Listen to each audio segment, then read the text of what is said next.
Day 500, 678. Things are really fucking boring. There's so much peaceful protesting going on, but there's nothing that I can do about it. I dare not catch the virus. I thought maybe Joker was behind it, but now I am not so sure. See here.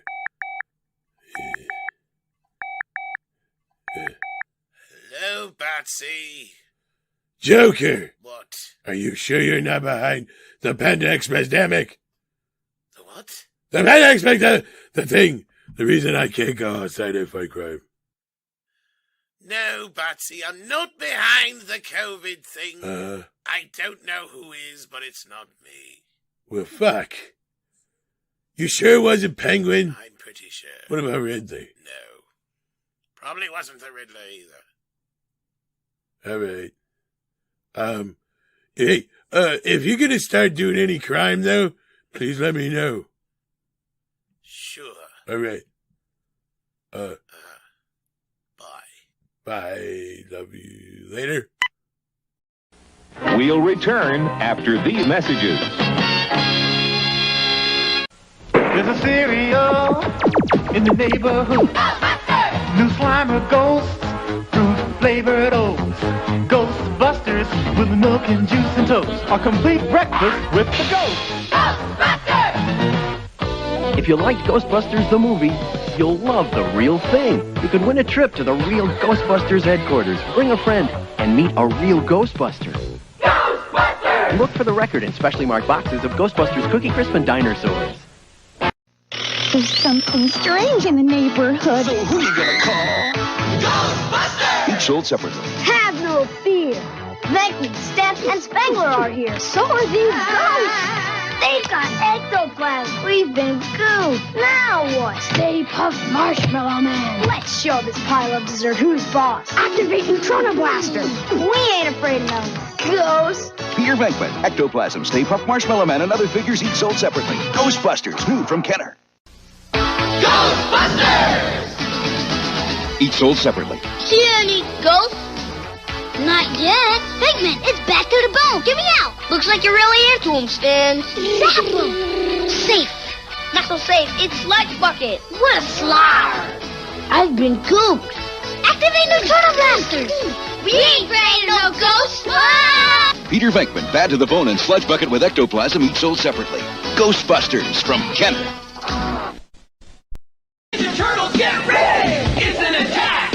A snack attack! A crunchy snack attack! It's a Teenage Mutant Ninja Turtle piece of crunch-a-bunga! Snack attack! A snack attack, Jack! Going to pieces over crunchy little pizzas! A snack attack! Pizza crunch-a-bunga snacks!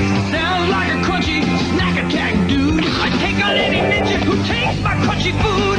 Pizza crunch-a-bunga! Want some? Got some! Awesome! Crunch-a-bungas!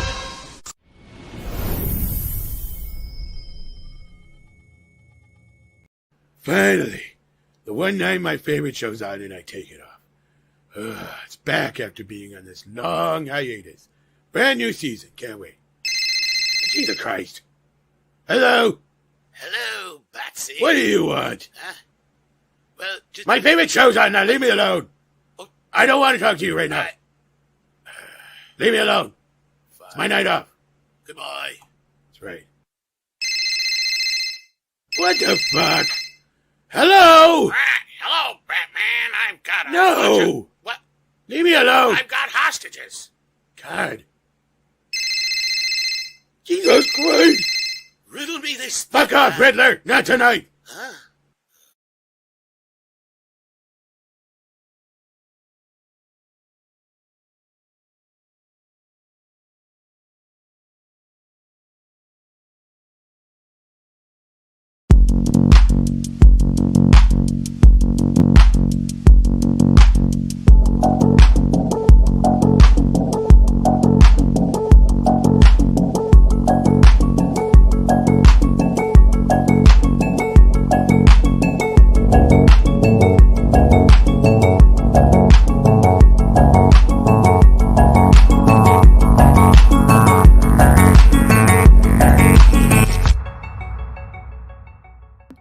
That's right. We're back, kids. We're back. Welcome to Midnight's Edge After Dark. We're on parole, super secret probation, as they call it, right, Script Doctor? That's one version of it. I was actually looking forward to you dropping the Ghostbusters 2 clip of them yelling, "We're back." I should have, now that you mention it. We're on double secret probation. And then, "We're back!" And right into, yeah, it's great. It's great to be back. I should have done that. Now you tell me. Welcome, Script Doctor. Thank you for having me. I'm great to be here. How's everyone doing in the chat? Hopefully they're doing well. We'll check in with them soon. And hello, Mike, the Mexican Iron Man. How you doing? I don't have any pants on. Why am I not surprised? I wasn't ready for tonight. I hadn't finished my preparations. You mean you actually wear pants to the show? Well, not normally on Tuesdays, but Thursdays I definitely do. Hi, everybody. We're back. That actually makes sense. And welcome, everybody. Yes, the chat is filing in here. Thank you for being here. Paulie, how you doing? I sent you a link if you're not busy, buddy. It says, F all the haters. We've got Arasaka sending in $2 already. Thank you so much. Says MEAD F. Yeah. Well, hell yeah. We got love coming from Midnight Mike. How you doing? We got Nikki D in the house. How you doing? Planet Musk vlog is here. We got some love coming in from Norway with Museum Filmatorian Kingdom of Imagination. If I could talk today, that'd be great. We got Techman Blade until all are one here as well. We got Bayona Rad. We got Lombardi 1969. Too Much is here. DS Ford is here.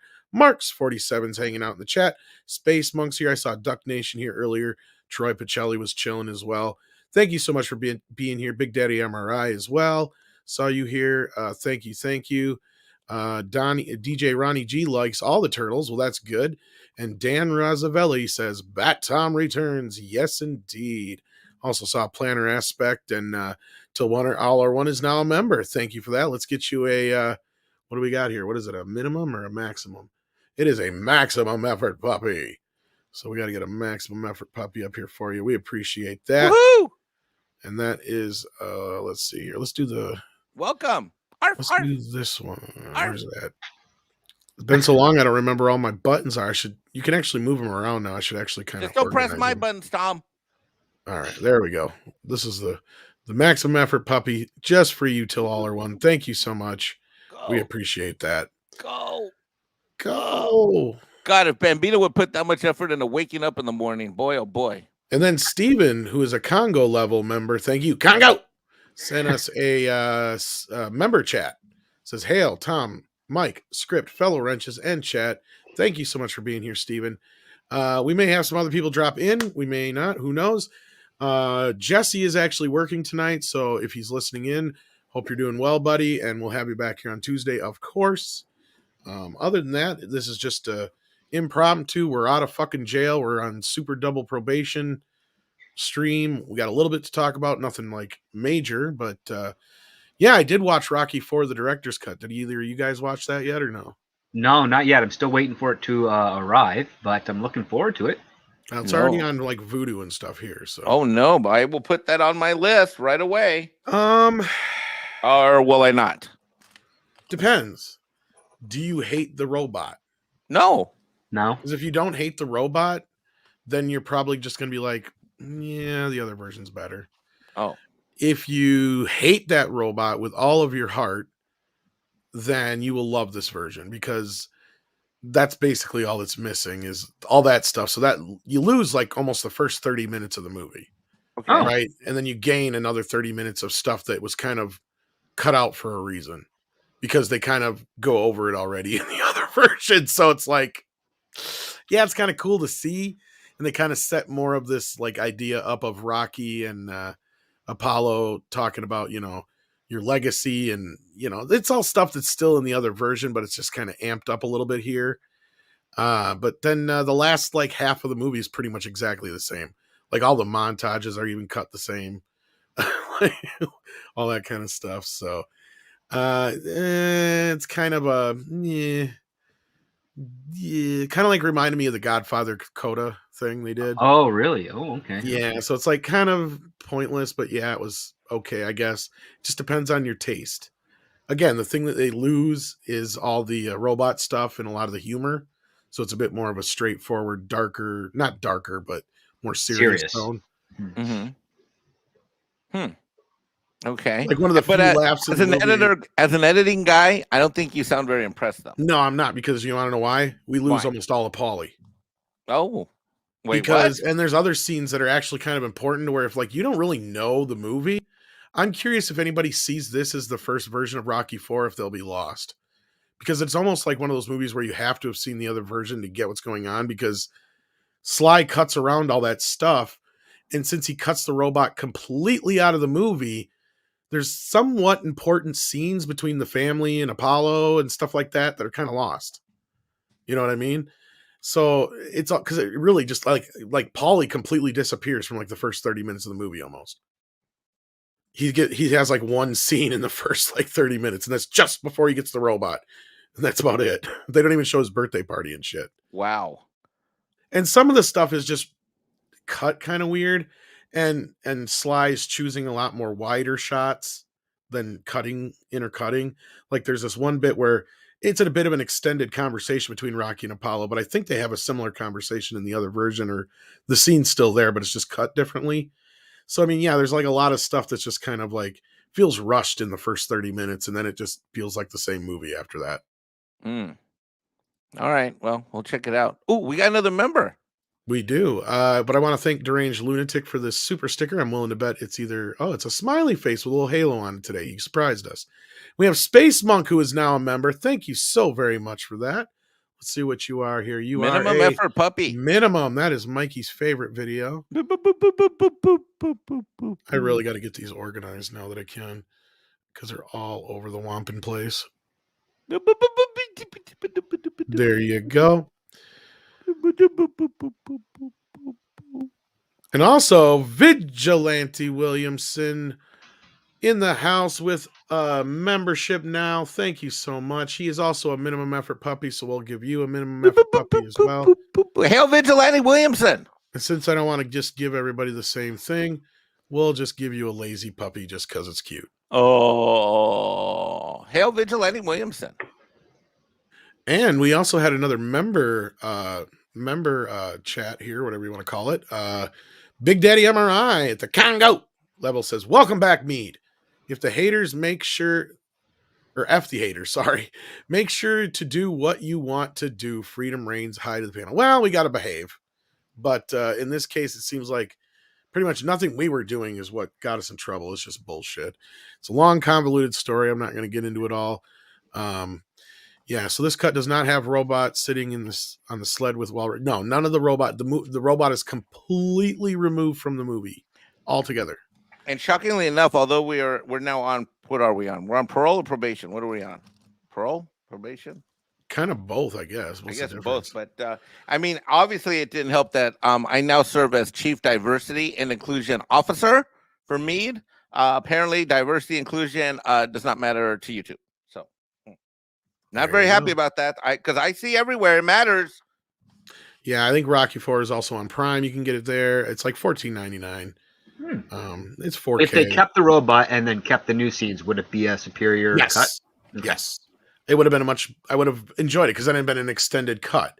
Because like the scenes we get is like, one is the scene with like Rocky talking to the board where they're basically telling, no, we're not going to let you fight this guy. And he's like, well, I'm going to fucking do it anyway. Mm-hmm. And I mean, I guess it's not really, is it really clear in the other version that he's giving up his belt to go do this fight? Because they make that more prominent in this version, I guess. Yeah, I don't recall that in the original. Yeah, so that at least is kind of a bit new. Like the whole thing is since they won't let him fight, he basically does it since it's not sanctioned. He has to give up his belt to do it. So like that part's kind of that felt a bit new. The funeral's a bit extended. Again, a lot of it's just extensions more so than actual new scenes just dropped right in. I mean, in the beginning still starts with a bunch of shit from Rocky 3. So you're already spending a good 5-10 minutes there, and it just doesn't feel like it was that much. It almost feels like a truncated version of the movie, almost like when Ridley Scott decides he's going to do his new versions. And then Sly also cropped it off to 2:35, and it's I hate that because it's cutting off the top and the bottom. and I can tell because I've seen this is one of the ones I've seen the most, and so I can tell the picture's missing. So like, yeah, Wow. I mean, he does it for cinematic reasons to make it feel more, cinematic. But what's stupid is none of the Rocky movies are shot in scope. They're all shot in flat Academy 185. So it just kind of feels out of place. I mean, the title also feels kind of jarring when it comes in because he's trying to make it feel more like the original Rocky. And I mean, the music's still there, but it feels very unpresent compared to what it used to be. He like tones it down quite a bit. I mean, of course, the pop music is still there in a somewhat different order in certain songs, but other than that, it's still all there. But it's just, I don't know. It's just kind of like a shuffling of the movie, cutting a bunch of crap. It almost feels like a fan edit. That's about the best way I can put it. Monsoon Filmatorium Kingdom of Imagination sends in 100 Norwegian krona. Thank you for that. Doesn't say anything, but just sends in a donation. We appreciate that. That helps keep the lights on here, especially now that everything has gone to shit over the last 2 weeks. We do appreciate that. Nikki D says Grace Randolph claims the reason for the extensive Doctor Strange 2 reshoots is due to the film screen testing poorly. Should we be concerned? I'm not even sure the movie would have been together enough yet to be test screened. Yeah, I thought they just recently wrapped principal photography and then they started doing the pickups and reshoots. Yeah, and maybe I think it probably has more to do with just how things are changing fluidly. What's the word I'm looking for? Fluidly? Yes.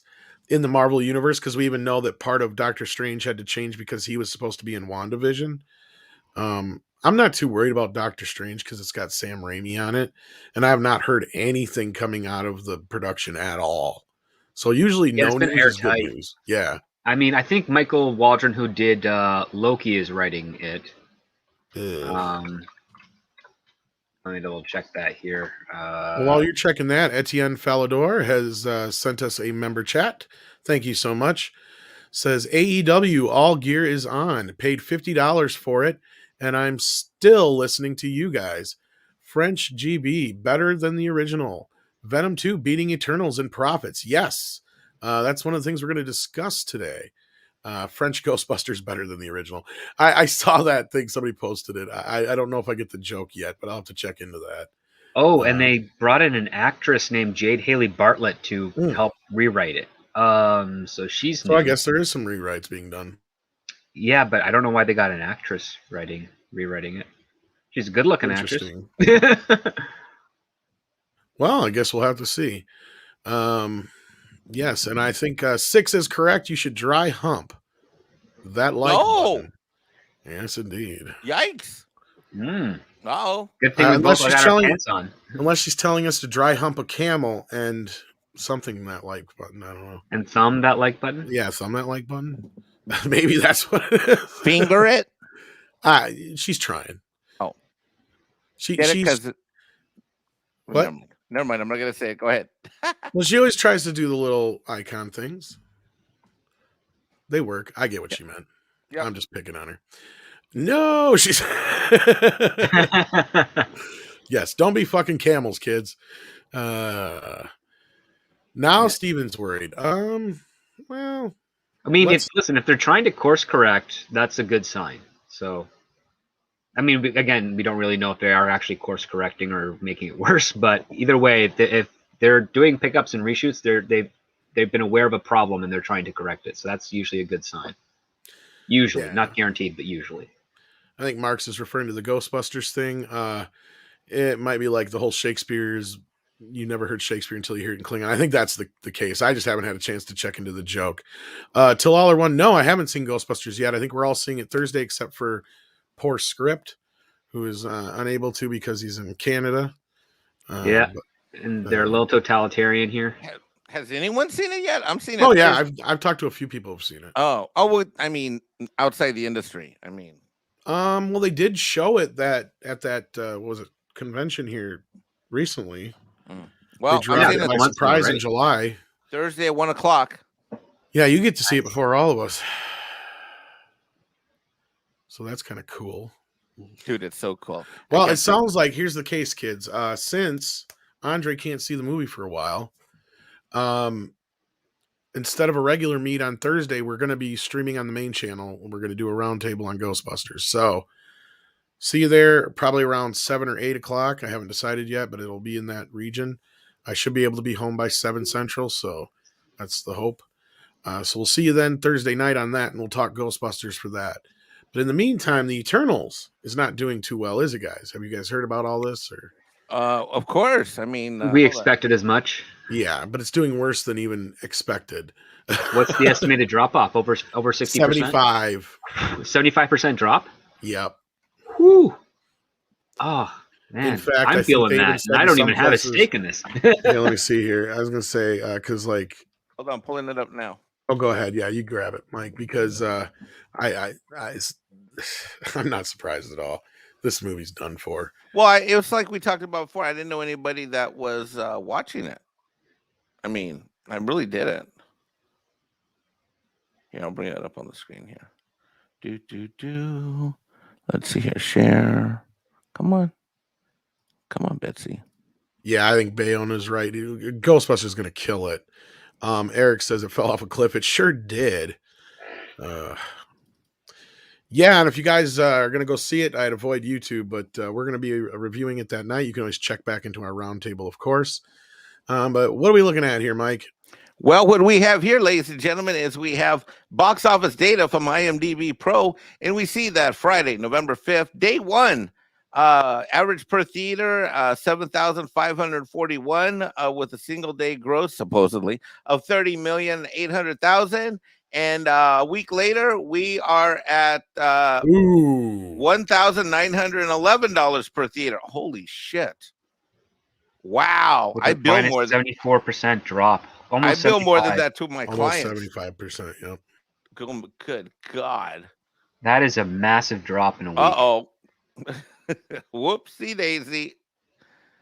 That means for every 4 people It's that barely playing better than it did Thursday. And FYI, yes, that is Walt Disney's phone number in the left-hand column. So if you want to make a call, oops.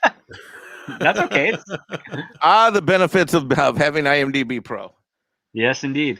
They are a public business, so it's not doxing. Well, I mean, you go to the website, you can find that number too. So. Yeah, that's what I'm saying. Wow, no, what's it up against? What else opened this week? I don't even think anything opened this week. Well, stand by. I don't recall anything opening this week. Stand by. We're standing by. I'm making sure that I can. Yeah, don't give away any of your personal information while you're. Oh God, are you kidding? My email and my whole life's on the internet. I mean, PC load letter. What the fuck does that mean?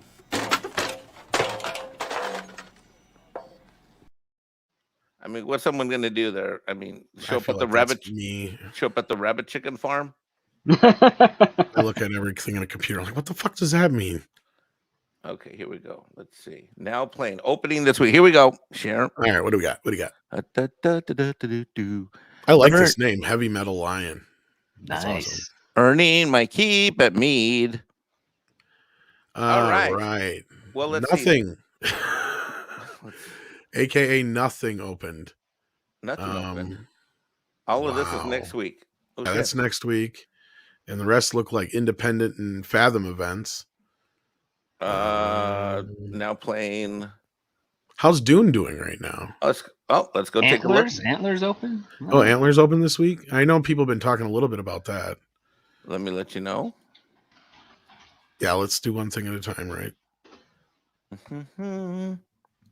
Providing Midnight Edge after dark with the technical support services it needs. As Stephanie says, we're standing by, Les. And now, kids, we got to suck in our guts and be good. The boss man's here. Clifford the Big Red Dog opened this weekend. Oh, that's right. Clifford did. How's that doing? Well, yeah, how's that horror movie doing? That's not a horror movie. It looks like it. You would think so. It would make a very good horror movie, Andre. This huge fucking big red dog going around eating people. I would love that movie. I would be pretty happy with that. I mean, welcome. Yeah, well, thank you. Actually, because I wondered because today I actually was in the cinema. But don't get too excited. I went with the kids, so I saw Paw Patrol the movie. How was it? Was it Stunning and Brave? No, actually, for kids, it was really heartwarming. It was really good, which Oh. is why it's gotten loads of flack and negative reviews. Oh. So it was a triumph on the family level. Yeah, on Paw the Patrol was one of family those. level, it genuinely was a triumph. So if you have kids ages 3 to 5, I would say absolutely go see Paw Patrol the movie. It's absolutely worth it. Yeah, Well, for you're going those- to have to suffer through it, but like, good message for the kids and stuff. Well, for those who may not remember, Paw Patrol was one of the shows that was under attack during the mostly peaceful protests. Yes, the mostly peaceful but fiery protest because one of the leads in it is a little police puppy, and people wanted to see this puppy euthanized for the high crime of giving a positive portrayal of police. Luckily, they didn't listen. The puppy is still alive and well, and he's still giving positive police portrayals. So, Lord! Well, but dead anyway, puppies are no fun. But speaking of puppies, before this movie, then was the trailer for Clifford, and I was probably more spooked than my kids. But I was like thinking, it's unbelievable what they're going to subject kids to. I think 6 is right. Andre is using this. The kids are asleep, and my wife will kill me if I wake them voice. That is exactly right. Yeah, it's like 2 a.m. where you are. Yeah, no, literally, it's exactly 2 a.m. Anyone want to care why I'm still would care to guess why I'm still awake? I know why. I have a guess. Yeah, You're do just share. finishing the script and you're going to send it to Tom in an hour for him to do the video and edit it. You are almost right. I'm going to send it to Tom right now. I hate you, Mike. I knew it. I'm like, okay, Andre's popping in. He must have finished the script he was talking about on since he Friday. hadn't popped in. He was sleeping, but thank you very much for. Wasn't me. I'm just the Mexican. No, you brought it. You can't blame it on Mexican. Hashtag blame Mexican Iron Man. Tom, I'm sending you the script right now. Now you have it. Well, we're not going 3 hours tonight, ladies and gentlemen. We're definitely not going for. Unless you recorded it before you got in here, then we're not going Yeah, no. Don't worry about it. I'll record it the first thing in my morning. So yeah, I got some time. Yeah, you have some time. It's like a countdown to dread, like you know. Yeah, exactly. Exactly. I got about 8 hours. So it's appropriate that we're playing that you're talking about Rocky, because that's what you're going to need. You need to turn on the music. Well, I gave everybody my opinions on Rocky. Andre kind of already know I gave him the short version, so yeah. It was quite sufficient. So now I know that I don't need to waste time on it. You might like it. I mean, it feels like a fan edit though. Like I said, if you hate that robot, you might enjoy it. It just makes it a more serious tone. Andre, you also missed the 75%. We had the data up a minute ago. For, Eternals dropped 75%. It only made $7 million last night. Oh wow! So the projections that it was going to drop 70%, which were bad to begin with, were optimistic. How am I not surprised? Yeah, I hear you. And I guess the only competition it has is Clifford, but we were just about to see how well Dune was doing. Yeah. Well, there's Clifford. There's Apex, a Bruce Willis film. I don't know if it's hitting theaters though. That's not competition. Yeah. No. There's Belfast. No. Multiverse is another one. What is that? No. Tick Tick Boom is Thriller. Night Raiders. None of this stuff rings a bell. Uppercase Print. Yeah, like there's apparently sounds a like a Julia lot of- Childs movie. Julia Childs. Yeah, called Julia. Oh, based off the cook, famous cook. Julia that's an Childs. old. Didn't they already do that with what's her face? Not what the hell's her name? Meryl Streep. I think this is more of this is a documentary though. Oh, okay. All right. Well, anyway, Mike, how's Dune doing this weekend? Well, according to IMDb Pro, with the budget of 165 million, worldwide gross of 336 million, and we know it got at least 30 million in. It's got to be in tax incentive, or that's not the real budget because Ann Sarnoff said 130, and I'm gonna go with her number. Well, yeah, I think the difference between her number and this number is the tax incentive, because it's 30 million, right? Regardless, that's still pretty good. Yeah, I think you're right. But I don't know 100% because it doesn't say it in here, but I think you're right. So with the worldwide gross of 3, here's what I find most interesting. With opening weekend of 41 million, gross U.S. and Canada at 89, if we go a little bit more detailed, it's, I mean, I think it's still doing. Let's see what did it do last night. 500 a theater, 493. Only a minus 29% drop. It's not too bad. Look, way better than the Eternals, and it's been out Considering longer. it's been out for a month now almost. And if you look at the Friday, November 5th, so it ranks second behind Eternals. Yeah, so it's holding its own, man. This thing's been out now, what, 2 weeks, 3 weeks? Excellent. Glad to hear it. Very glad to hear it. Yeah. Also, speaking of Eternals, you know what was released earlier today? Eternals pitch meeting on YouTube. I just caught that a few hours ago, and I just thought it was. I haven't got a chance to see that yet. It was quite on point. Quite on point. 1, 2.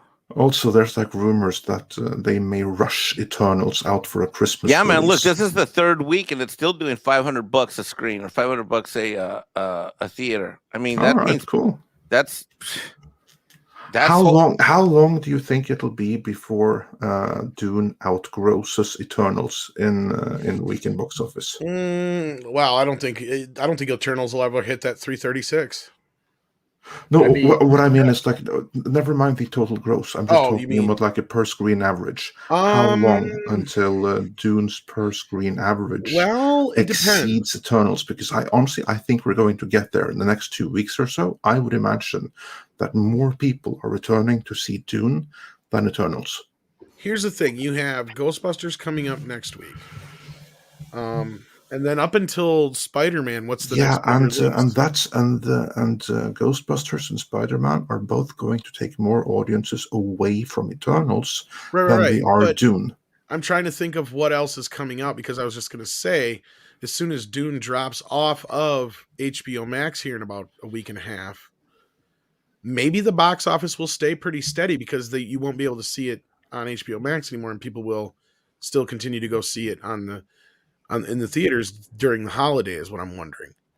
I'm sure a lot of people are going to go see Ghostbusters, but Thanksgiving to Christmas is generally a pretty hot time for movies, because families are getting together and shit like that. So I don't think you're wrong, Andre. I think there's potential for Dune to continue to truck along and make, I don't know, $1 million or better a day during the weekend or more during the next holiday season all the way through December. And if that's the case, I mean, it could end up going about 450, and I don't see the Eternals passing 250 at the tops, because they've made like almost 100 and some million, but that's about it, and they ain't going no farther than that. It's dropping pretty badly. Yeah, exactly my point. Like yeah, that. so it's made 189. It'll be lucky to just barely get past 2. If it finishes off with 250, I'll be surprised. Is my point. Yeah. Yeah, I can see that. And what was the budget of this thing? It's unlisted here. I thought it was like 200. This one was more like 200 million. I think it cost 50 million. Oh, they're screwed. They're screwed. They're screwed. They're like obliterated screwed. Well, and this is the thing, yeah, because Shang-Chi, if you argue enough, you could probably say maybe it broke even, but this is not going to even come close to breaking even.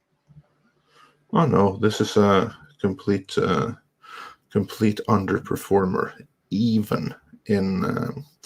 Well, this answers a question I was wondering about that I commented on. I thought it was hilarious that on Thursday morning, when I went to go and do my bookmark for the investor call for Disney, I noticed that the Eternals poster was the backdrop for the entire Walt Disney page. Ouch. Yet, when they actually did the financial report in the afternoon, they said that they're going to hold out. They're going to, even though it was interesting because they said even though all of the budgetary costs everything related to it was being deferred into the next quarter, which is an old accounting trick. It's called accrual accounting. And and I think you're right. They're going to try and push this out by Christmas, Mike. And the reason for that will be, you watch, it won't be a straight sale. They'll end up doing what they're doing with Bond right now. And this is where I think we were just talking about. This is funny, because if you'd have asked me a year ago if the Eternals or Bond was going to be the more successful film, I'd have said Eternals. But now we're looking at a case where Bond might just not make its money back, but it's going to come close, because it's done like almost 600 million in theaters, and now they got it for rental only. So that means you can only rent it, you can't buy it. So there's where I said this is where they're smart. MGM said we're gonna, or whoever is in charge of this, said we're gonna have this secondary market now. So yeah, see, it's made over almost $700 million. I think it's doing pretty good. It'll probably be doing pretty good with these rentals. So there's one more market that they put in there in between the video sales. Yeah. So I wouldn't be surprised if they don't put Eternals out for like an early rental type deal. Yeah. Maybe even for like a $30 thing on Disney Plus you watch. They might have to at this point. That's what I'm thinking. Or they're never going to make anything close to their money back. Because like Bond now, at least we're looking at it like we thought this was going to be a disaster beyond massive proportions. At this point, their goal was 900 million. If they come within 100 million of that after you figure video rentals and shit and sales, that's not too fucking shabby. Like they've come within a region where they can at least consider they probably broke nearly even in most places. Yeah. Yeah, not bad, all things considered. That's what I mean. Yeah, considering this thing could have been a huge, massive disaster, and if it only had done 300 or 400 million, that'd have been it for MGM. They'd have been done. I mean, they're done anyway, but I mean, it would have been. It's a slightly softer landing than what they were expecting. Yeah. Well, I think you talk about softer landing script. I think part of that, if you think about some of the marketing, there were some things that were said by people involved in this project that certainly threw up some woke flags, and some concerns. But it wasn't anything like what Eternals did with the whole red carpet, where everybody got spoon fed, and every single actor was spewing the same thing. I mean, they were all over Good Morning. I mean, all the major shows. I think that they, to borrow Cameron Pasha's line, they shot themselves with Eternals. Well, one thing I think Bond has going for it that Eternals doesn't is that I think, don't they have a deal with like HBO Max or whatever eventually that it's going to go there? So they probably paid a good couple $100 million for it, or at least $100 million. So right there, they're probably going to be in the black. They're going to want to have their money back.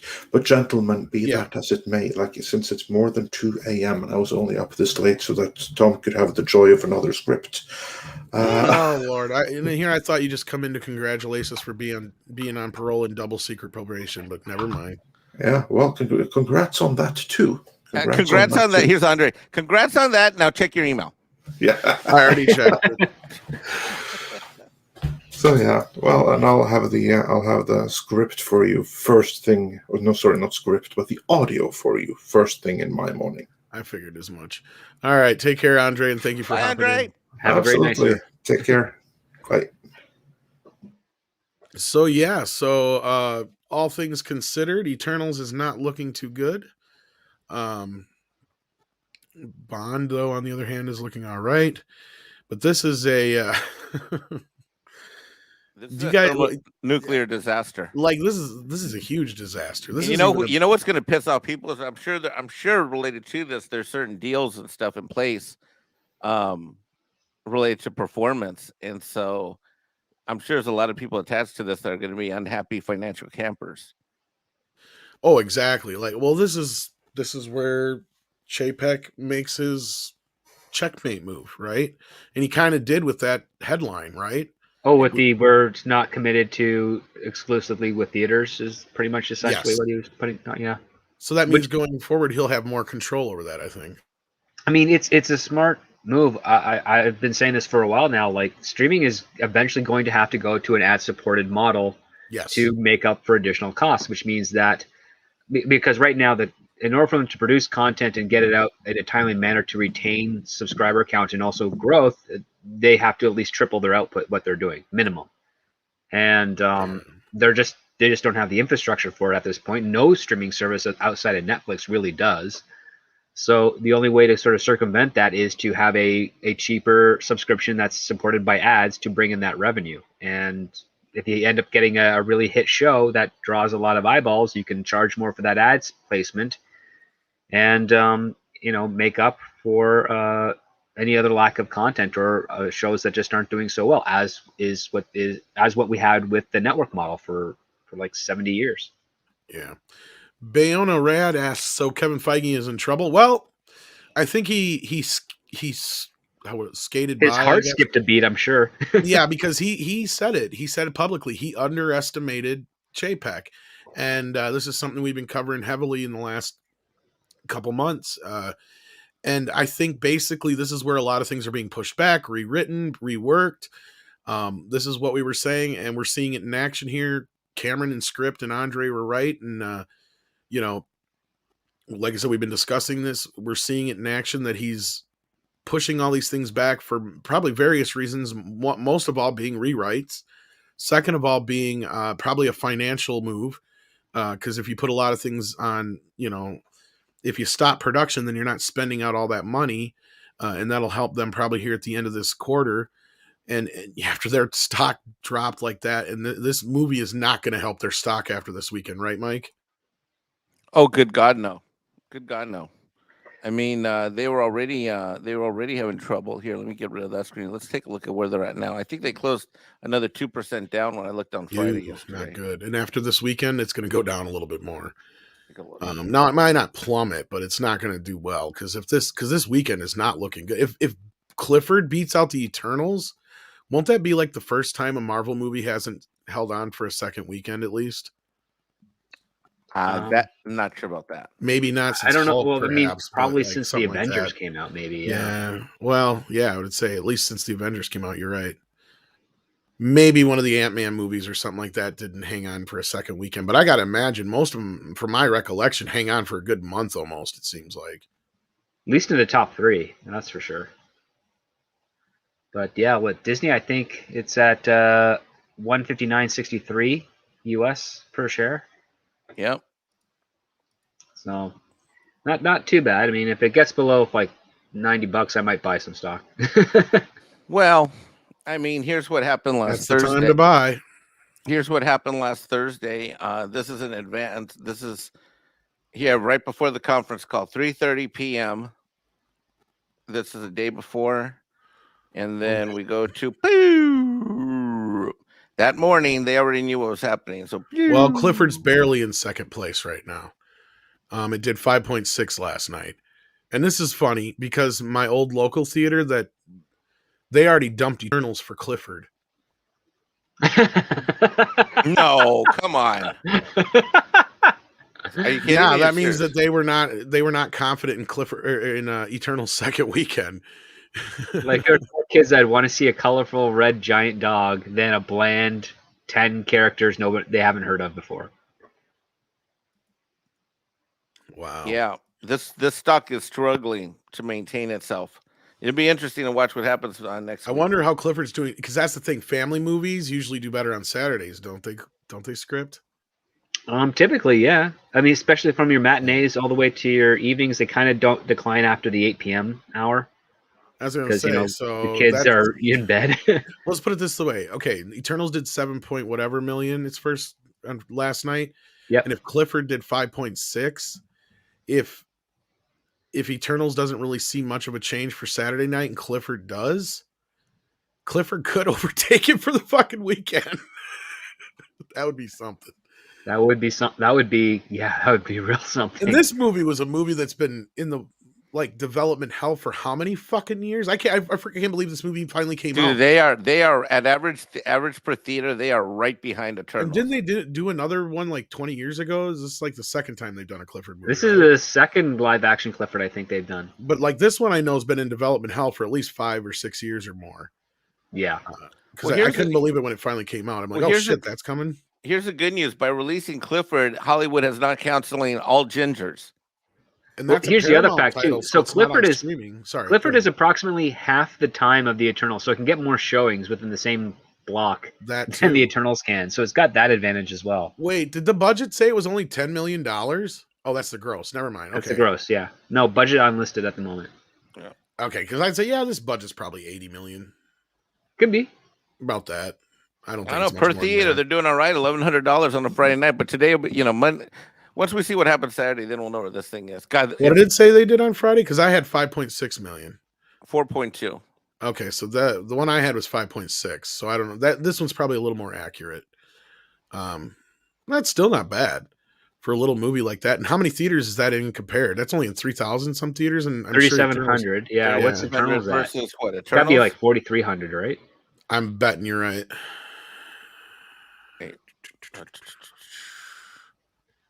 Yep. Oh, just close. 4,000.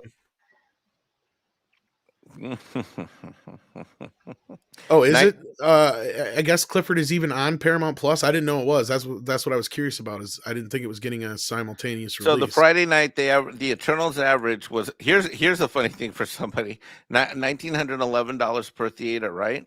For Eternals, and come on, $1,100 for the dog. Yeah, 6. If I walked into this channel for the first time and saw this in-depth conversation on Clifford financials, I'm not sure I'd be back. I Hey, understand. hey, Could somebody confirm that though, that this is actually on Paramount Plus at the same time? Because if that's the case, I wish Andre would have heard that. That's bad. I can find out for you. That's bad for Eternals. I can find out for you in 2 seconds. Hold on, give me 1 minute, 60 seconds. Because right there, that's $2-3 million a day. They're probably leaving on the table. Yeah. Maybe even more than that if you figure it being a family movie. Because you figure you take a couple kids to a movie, right there, you got to take out a small loan, you know? Yep. Hold on, wait. We're waiting. Yeah. It is on Paramount Plus as well, huh? Wow. Wow, it is. Well, here's the thing. Not that many people have Paramount Plus, so I won't say it's a huge, but that's a pretty big deal. Yeah. Yep. It released both. Yep. Yeah, and then we just brought this up, Gokuri, the original one with Martin Short and Charles Grodin, I think it was, or who, I don't remember. No, Charles Grodin wasn't in it, I don't think, but maybe Martin Short was. You're thinking of Beethoven with Charles Grodin. Yeah, Beethoven, like, he was in 2 or 3 of them, right? Because there's like 7 Beethovens. He was only in 2, but they made like 7. They made more Beethovens than Beethoven made symphonies. Let's put it this way: there's probably more Beethovens than there are the actual dog, because actually, the first 2 movies I think it's the same one, but then after that it's like a different dog, I think. But anyway, Clifford, the Big Red Dog on Paramount. All the details you need to know before watching it. Well, there you go.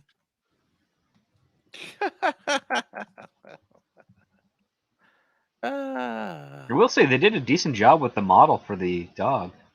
Boy, that has really got to chap Chapek's ass, though. I don't think Chapek cares so much. I think it's Feige that would be more. It's kind of more of like, yeah, it's like it's not good for the financials, but it's good for his play if this is, if you guys are right. Yeah. Oh, well. Here's another movie he can bring up as a point: is this movie was day and date, and it's still played almost as well as the Eternals. More colorful and similar to the source and color palette. And you're talking about the Clifford with the kid. Never mind. Yeah, that was a dumb fucking movie. Yeah, where Martin Short played a 12-year-old or whatever, 11-year-old or whatever it was. Yeah. Oh, he had to shave his legs for that. That was a really dumb fucking movie. I don't know who greenlit that shit script. Like, who thought that was a good idea? Seriously. Who's the studio again? I don't even remember. I think it was Universal, but still, it's just like, who thought it was a good idea to have Martin Short playing a fucking kid of all things? I don't know. Just never mind. No, I think this is a good deep dive to figure out. So this was. I saw that movie when it first came out, and that's it. I don't think I've seen it. All right. So this is from Tenenbaum Entertainment, and distributed by Orion. Oh, that explains it. So it was Maura Bresner and Steinberg.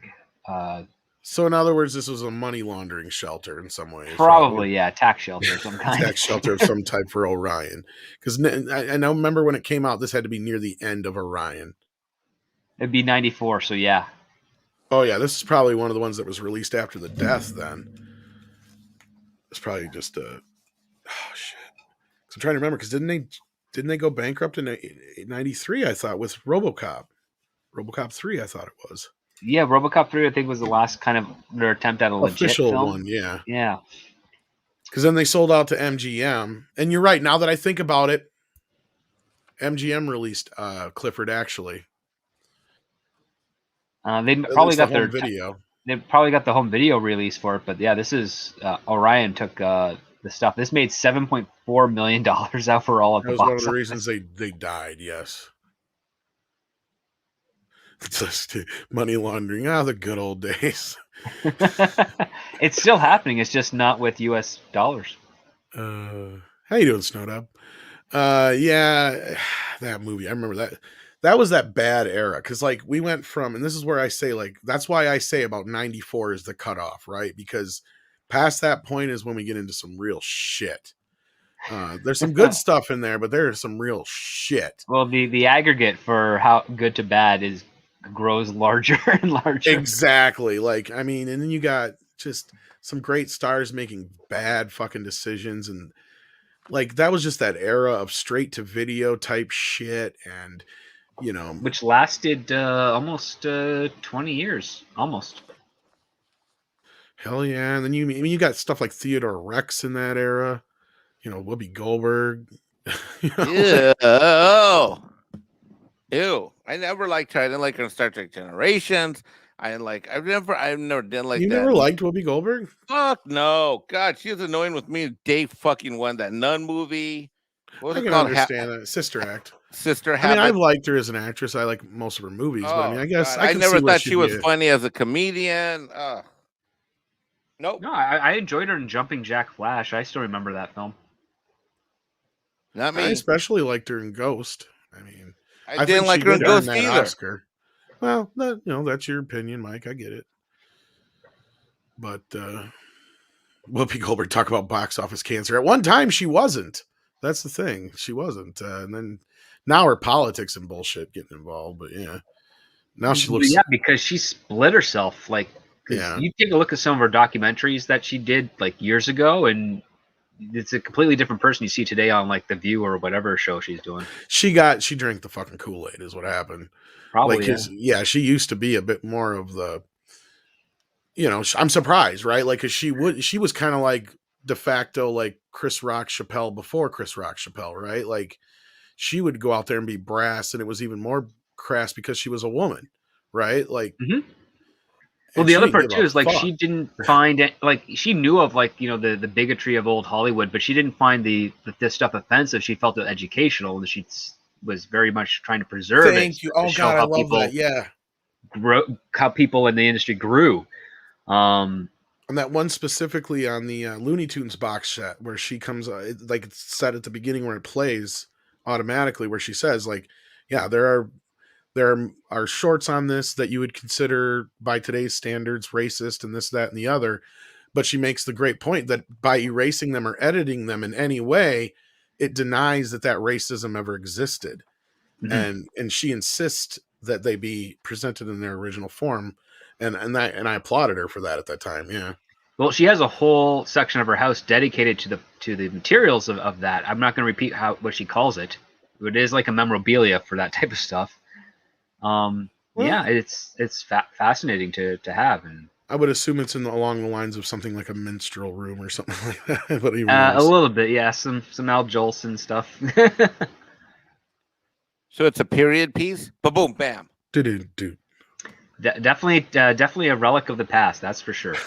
I'm so sick and tired of talking about racism and shit like that. I know, me too. It's so I'm sick and tired of my buddies getting called out for this crap unfairly. I'm sick and tired. I'm still pissed off about that show that we did where Script told me that like he has a hard time getting stuff on his merits. That just sickens me to. You know what makes it worse is I was watching. Me off. It's not even my life; it's Script's life. But he's my friend and he's my brother, so it pisses me off. It just incensed me. Well, Mike, you know what bothers me now is it makes me think of that shit while I'm watching classic films. Prime example, I just watched, The Outsiders last week. You know what I started thinking while I'm watching it just because of this stupid bullshit? Oh, wow, there's no black people in this movie. Well, it makes sense because of where it takes place, what the story is about, all that kind of stuff. Yeah. There's no real reason to have it be a big part of it. And if it was, it would probably be a very racist bit anyway, probably. Well, when I saw Lord of the Rings, I wasn't saying, hey, where are all the Mexicans at? I knew the answer. The Mexicans had already left before the movie started because they had to build the castle. No, Mexicans were like, they were standing there and they're like, fuck this is too cold. And they walked all the way over to the other end of the continent. We finished Helm's Deep, now to keep going. Fuck this. it's too cold for us. Took our pesos. We got a boat. I'm sure went to some the of them better hung climate. around the Shire for a while, but it probably gets cold in the winter there too. And they're just Yeah, and nope. Mexicans, look, let me explain something about Mexicans. Like, you don't need to have us in your, like, your Norwegian, European, all that shit. Let me tell you something about Mexicans. Like if you look on the back of my neck, there's a virtual tag that says "Do not store below 72 degrees." Okay, like there's a reason we come from the Southwest. Let me tell you, newsflash: jalapenos and tomatoes do not grow in the snow. Exactly, and That that's is why true. I think I somewhere have some Mexican blood in me because I hate the cold. Fucking hate it. I hate the See? cold, and I'm Canadian. What? I could never be Canadian, man. I could never. Like, to me, that's like making it worse. Like, Well, I mean, that's why I got to wear the beard now, because like it's November. We haven't gotten the snow yet, but the temperature has we dropped. got some snow here already. Script doctor's like the only Christ. like 17-year-old with a full facial beard, like the quarter. 17. Thank you. The only thing You that sound gets like you're me 17. through is like I just keep thinking it's not Canada or Minnesota, right? Like that's the only thing that gets me through. But Crack Media sending in a super sticker here. Thank you so much for the support. That'll definitely help get things back in order. You can send us a pooper sticker just the same, but we appreciate it. Let's see here. So what else were we going to talk? Oh, I already talked about Rocky. We already talked about Internals. I don't know if I'd call it paradise, Stephanie. It fucking sucks. I live here because of my family, not by choice. If I had my choice, I'd be somewhere much warmer. That's for damn sure. Yeah, Las Vegas. Yeah, somewhere about by Nevada, something like that. Yeah, anywhere but California. I'd probably rather be in Mexico than here. I'll tell you, man, you find yourself a little senorita. They love white boys with passports. I mean, are you kidding? They Tom? understand the word green card, right? Oh shit, dude! Are you kidding? They'll fight over you like as if you were Brad Pitt in the heyday. I mean, are you kidding? Oh shit. Well, I mean, don't get me wrong; it's beautiful, beautiful area, but like it's basically winter most of the year, and then it's kind of like spring, and then you get like hot ass shit, humid weather for like a month and a half or two, and then it gets colder and shit again, and it's just like, yeah, there's fall lasts for like 2 weeks. Yeah.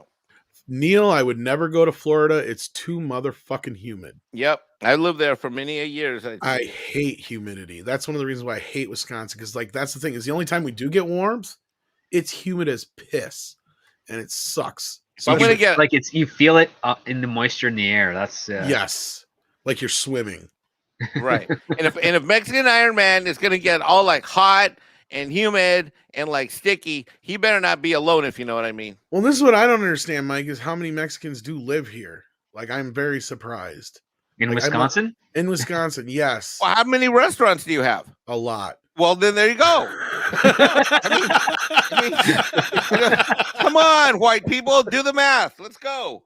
Well, that's just not it, because a lot of the Chinese restaurants usually have Mexicans working in But you them know too, what? What really it is? It's funny because Mexicans follow their family, and so all it takes is like one uncle or cousin in like middle of nowhere, Bama or Texas or whatnot, and the rest of them would just come. And even if the rest of them don't come and follow, trust me, Mexicans, we like to have lots of kids. Like, it's not like like, gee, I think me and Susie are going to have 1.3 children or 2.1. Hell no. Mexicans, we keep pow, pow, pow, pow, pow.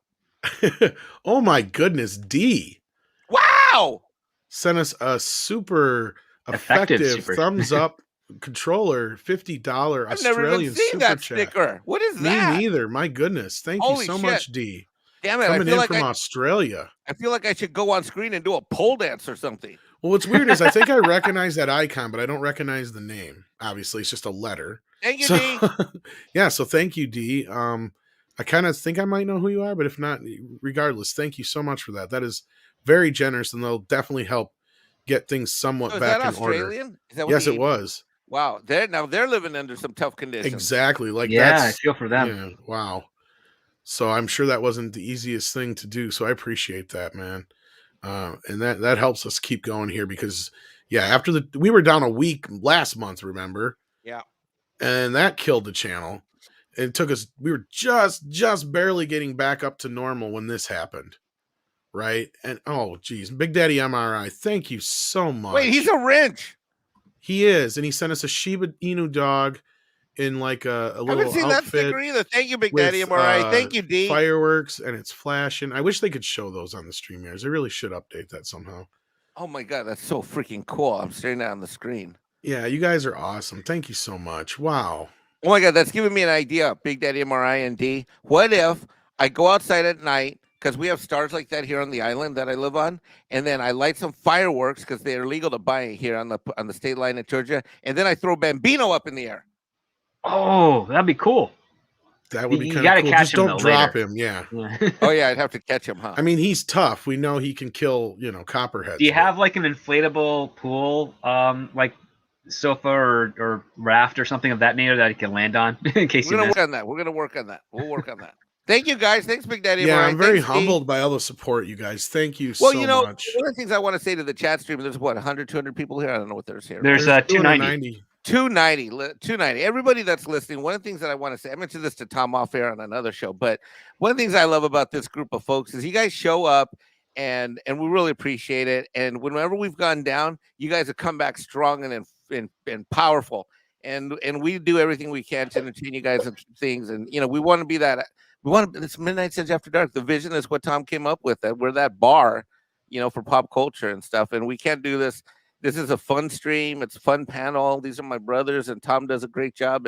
But the real stars of the show are you guys that show up, all 200, 300, 400, 500 of you guys, and ladies, a couple times a week, because we're really having one. It's one. I mean, I really feel like this is one big, like 200-300 people at a bar hanging out.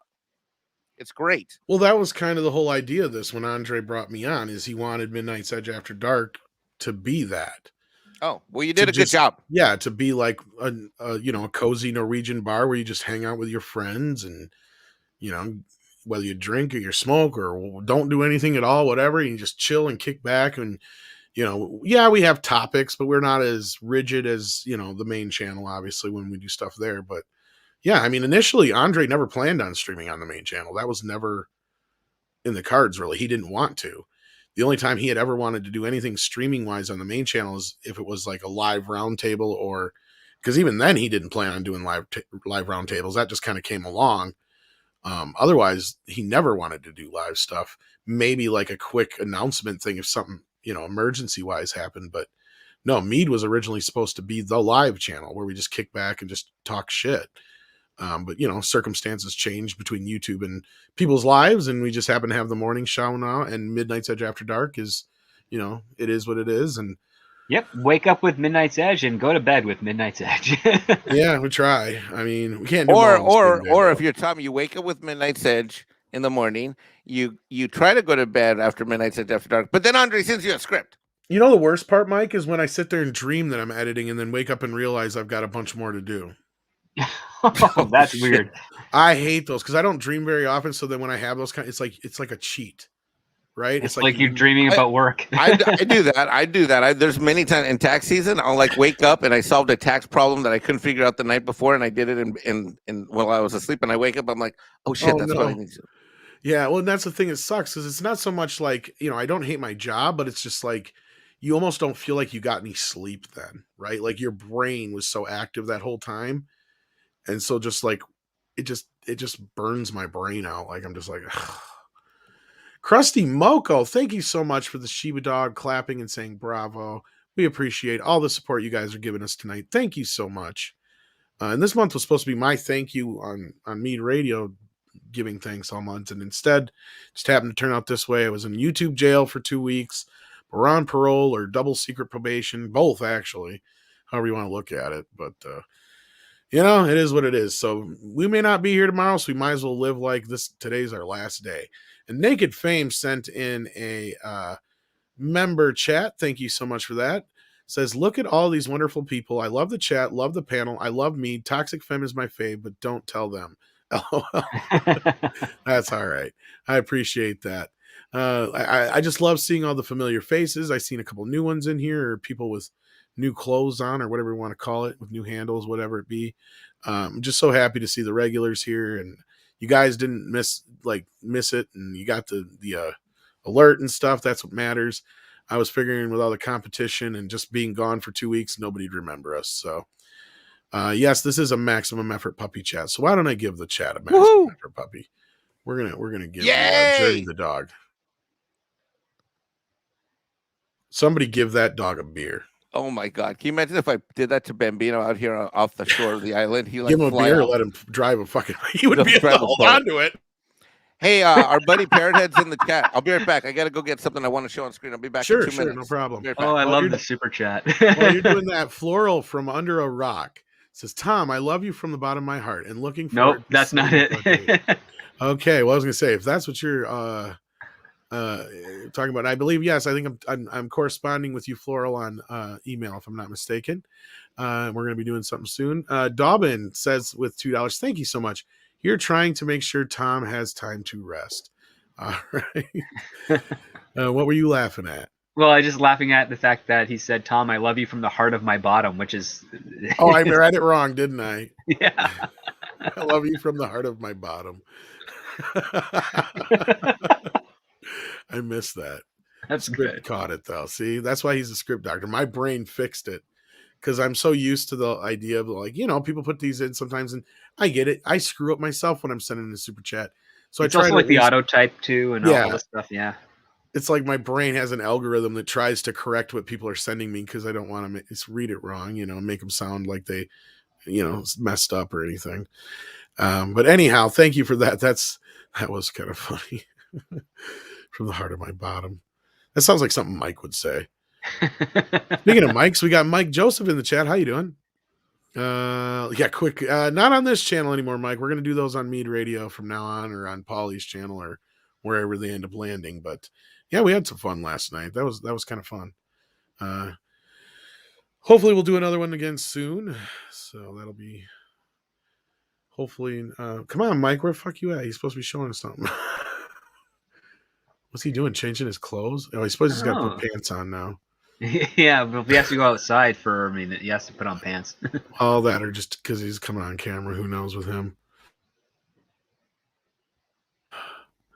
Anyhow, D. Bud Martin sends in another $5 super chat. Thank you so much for that.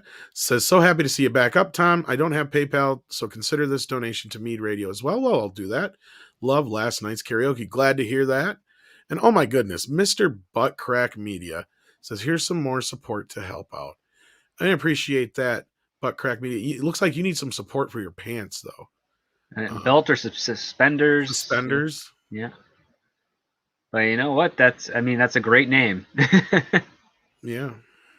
I love the icon, too. I don't know anybody who has such a funny icon as that. The plumber's icon, yeah. It is. Naked Fame says, more Tox Femme on karaoke. Press 1 if you agree. Well, I know Lorena refuses to sing. Mandy, we can maybe get to sing something. I don't know. We have to see. I don't know if she would or not.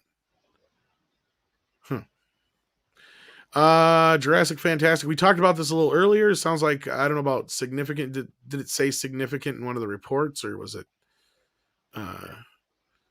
See, I only heard of like pickups and reshoots, but nothing. I have not heard the adjective significant. All right. Well, pending. I'm sure we'll talk more about that on got tons of ones in the chat. That's right. I'm sure we'll talk more about that on Monday, because I like to try and save some of that stuff for Andre, or he gets kind of irritated. Not so much irritated, but it's like, why would we talk about the same stuff twice? And he is a plumber. That's what I thought. Yeah. Well, there you go. You got the perfect icon for it. If anyone needs their pipe clean, you go to Mr. Buttcrack Media. The best part about a belt is you can put some tools on it. Mm-hmm. Spider Unlimited sends support from the front lines of the culture wars. Well, thank you for that. And then we've got Electric Barbarella. I like that name. Sends in a Shiba Inu dog with a thumbs up saying, good job. Well, thank you so much. We did a good job getting out of YouTube jail, meaning we waited 2 weeks. But yeah, then we're on super secret probation for God knows how long, like the next 90 plus days. Well, so to the end of the year, huh? Well, yeah, like just passed. But that's the sad part, is like, if something happens, the channel's poof, gone. So yeah. Not that there's that much on here that's worth saving, but that I don't already have elsewhere. But well, it's just really the effort, the work, and getting everyone back Yeah, that's the problem. But what I'm going to do, guys, is I'm going to try and work on some more short form videos, maybe. Maybe that'll help out a little bit and see what you guys think of that. I think you should do some Marlon Brando stories on the channel. Wow, funny you mentioned that because Culture's trying to work on a face rig deal, so I can kind of do some of that kind of stuff, maybe. That'll be great. And then I just got to come up with some stories. Oh, there's tons. Just hit IMDb, go to Marlon Brando trivia movies, and then read the trivia, and then just read it as Marlon Brando and riff off that. Why was the channel banned? Well, somebody false flagged some of the karaoke streams, and dealt with like 4 or 5 people behind the scenes of YouTube, and then there was some issues with something being deleted, and yeah, just in the end, I got stuck with the strikes, so fucked. It is what it is. But we'll get there. We'll get there. Gokari likes the idea of your Brando telling stories.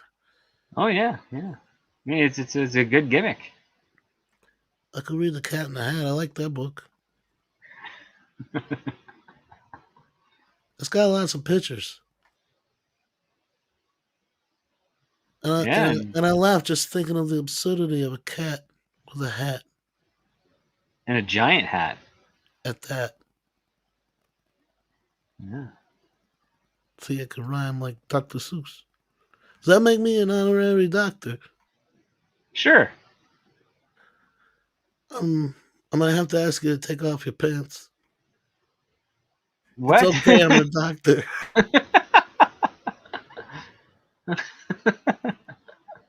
Wait, my pants were already off. About time you get back here. All right, what do you got for us, Mike? All right, hold on. It's going to take me another 30 seconds. I went to go grab it, and then it fell apart because I was so excited. Oh, no. I grabbed it so quickly. Well, while you're doing that Nobody guy sends in $5. It says, "Hail, guys. I was never into comics, but I love comic superhero animated works. Do you have a favorite DC or Marvel animated show or movies?" Oh, plenty. Mm-hmm. Well, before that, you got it ready, Mike? You want to show off what you're going to show off? Yeah. I'm going to do it right now. Okay, you do that real quick, and then we'll get into that question. Okay, here we go. Okay, so I got this in the mail from our brother Punk Waddle. Hopefully, you guys can see it on screen. Wait a minute. Yes. That looks. So he sends me this. I pull it out, and it says there's 2 little boxes: Mexican Iron Thong and Mexican Iron Man. And guess what these are? Awesome, looks like Legos. Awesome custom Lego. I was going to say pieces. And so I'm going to turn my camera on now. Hold on. Iron Thong. Yeah. So let me stop the screen so that you guys can see. So there's a Mexican Iron Man with a rabbit chicken. With a rabbit chicken. Where the fuck did you get the Lego rabbit chicken? Did they do one for Shang-Chi or what? That's got to be like a 3D print. I think he did these too. He did these custom, and I saw them, and there's a bunch of other parts. I actually had these put together, and then I grabbed them and I ran up the stairs and they fell apart. Oh, no. So I quickly put these back together. No. And then here's the other one. This one is Mexican Iron Man, but he has his like cucarachas, his rabbit chicken. He's not wearing any pants. No, I'm not wearing any pants, but I have on an iron Mexican thong in red.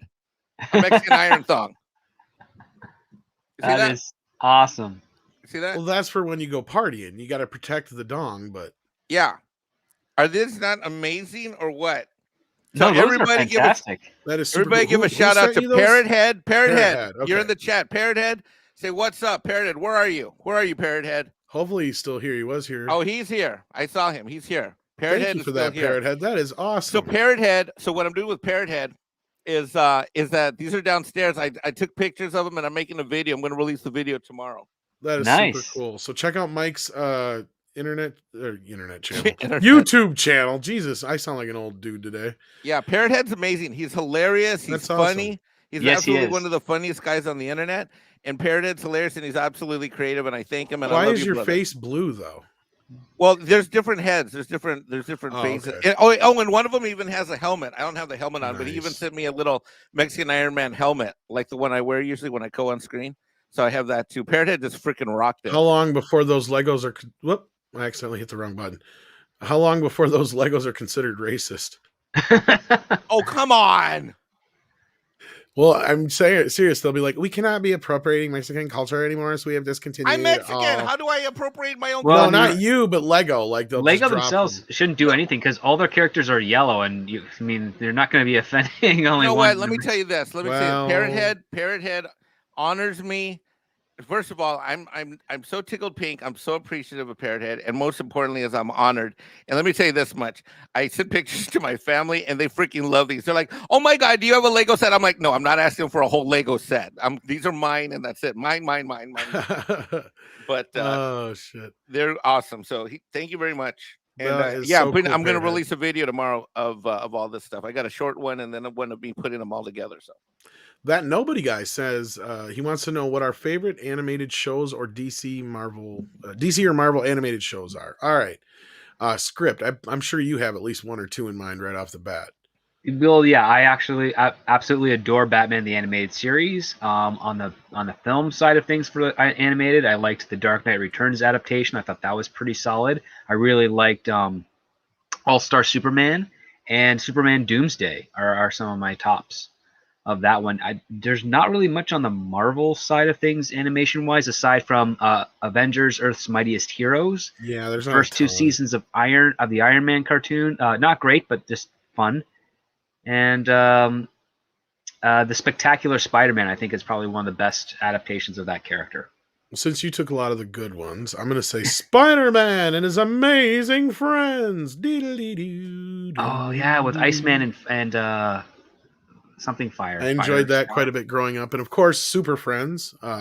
Yep. But I agree with script. A lot of the ones he picked are great. I like the Flashpoint adaptation. Now, I can't remember if it's better than the comic or not, but it's been so long since I've watched or read both. Because for some reason, I remember the movie kind of doing a better job with the story, but I could be wrong. What about you, Mike? But before I do that, I do want to say TMNT versus Batman was good too. But anyway, go ahead, Mike. Oh, yeah. Right behind me is the entire Batman movie anthology. I mean, it's literally within, like, if I rotate my chair and reach over, I can grab the entire anthology. That is my favorite. Well, you can't go wrong with a lot of those Batman animated ones. Most of them are good. Almost all of them are fantastic, Tom. I'm sure there's got to be a fan cut out there of the Killing Joke that cuts out all the stupid garbage. Well, yeah, the last 8 years of DC animated films have been more miss than hit. Yes. But like Batman TMNT was a pretty good one. It was solid, yes. Yeah, all the other ones, not so much, sadly. Not, at least in my opinion, not so much. Mask of the Phantasm is probably kind of the gold standard. I saw that in theaters, and that was probably it was an almost empty theater. Me and my dad went during the holidays to see that. I remember. Oh, go ahead. Yeah, it was like a basement mall theater, but it was like really, really big screen. And my dad was like, that movie was way better than it deserved to be. Yeah, I mean, I remember like Roger Ebert and Gene Siskel talking about it quite a bit. They talked about it after the fact, after it left theaters, because they ignored it. Because they thought it was a kids. Yeah, I remember Roger Ebert doing a whole segment about it. You can probably find it on YouTube where when the movie came out on video and Laserdisc, where he talked about it. Yeah. He called it the best Batman movie ever.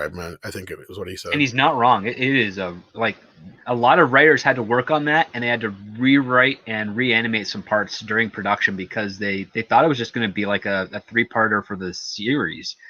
And then they got word from high up like, no, we're going to release this theatrically, just make it into a solid film. Otherwise, you can never go wrong with the Fleischer Superman shorts, right? Yeah. Like, I mean, let's talk about gold standards. I mean, they were the most expensive animated shorts created at the time, and they were amazing. And I think they're even 24 frames. So they're 24 frames. They're public domain. Really good. I wish Warner would release. They got a really good remaster of them, but they haven't. They only released them in standard def. Yeah, they got to go over it again and do a high def remaster. I think they're in high def. They just haven't released them that way. But we'll see. Because when they would have scanned them would have been back in 2005 or 6 or whatever for that whole thing. So, because they're on the DVD set, but they're only in standard def. And even on the Blu-rays, they're only in standard def. They're only in standard on the Blu-ray. And there is some HD versions out there, but avoid them. They're just up converts. Yeah, there is one, I think, on YouTube that's an AI HD. Yeah, redone. It looks okay. It looks pretty good, but it's better than the upconvert, but it's just not, yeah. And the other problem is there might be some other scattered ones out there, but they're probably from people's 16 millimeter prints and shit, so they're all ragged looking and shit. Oh my God, Tom, look at the chat. Ones. I'm getting there, man. We got a couple more super chats to get through. But I'm not even caught up with the chat. Nikki D says, thoughts on upcoming Star Wars and MCU D plus lineup outside of Moon Knight. Nothing's really grabbing my interest.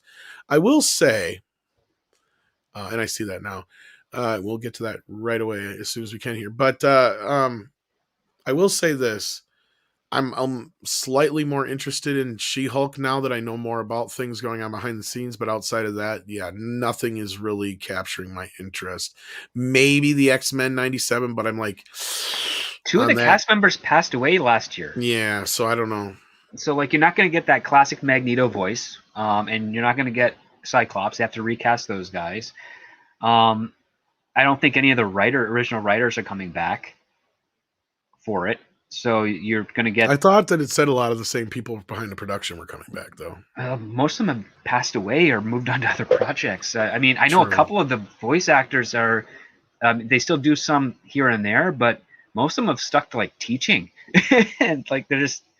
I mean, I used to know the guy who did the Juggernaut voice, whose name is escaping me at the moment, but he did more... He was more interested in teaching than doing the voice acting stuff at that time. Like, he'd do it here and there, but he's like, I'd rather teach because I don't have to go into a booth and stuff, unless he's got an at-home setup that he can use nowadays. But and as far as Boba Fett, I mean, which is pretty much the only Star Wars thing we got coming up for the most part. Yeah.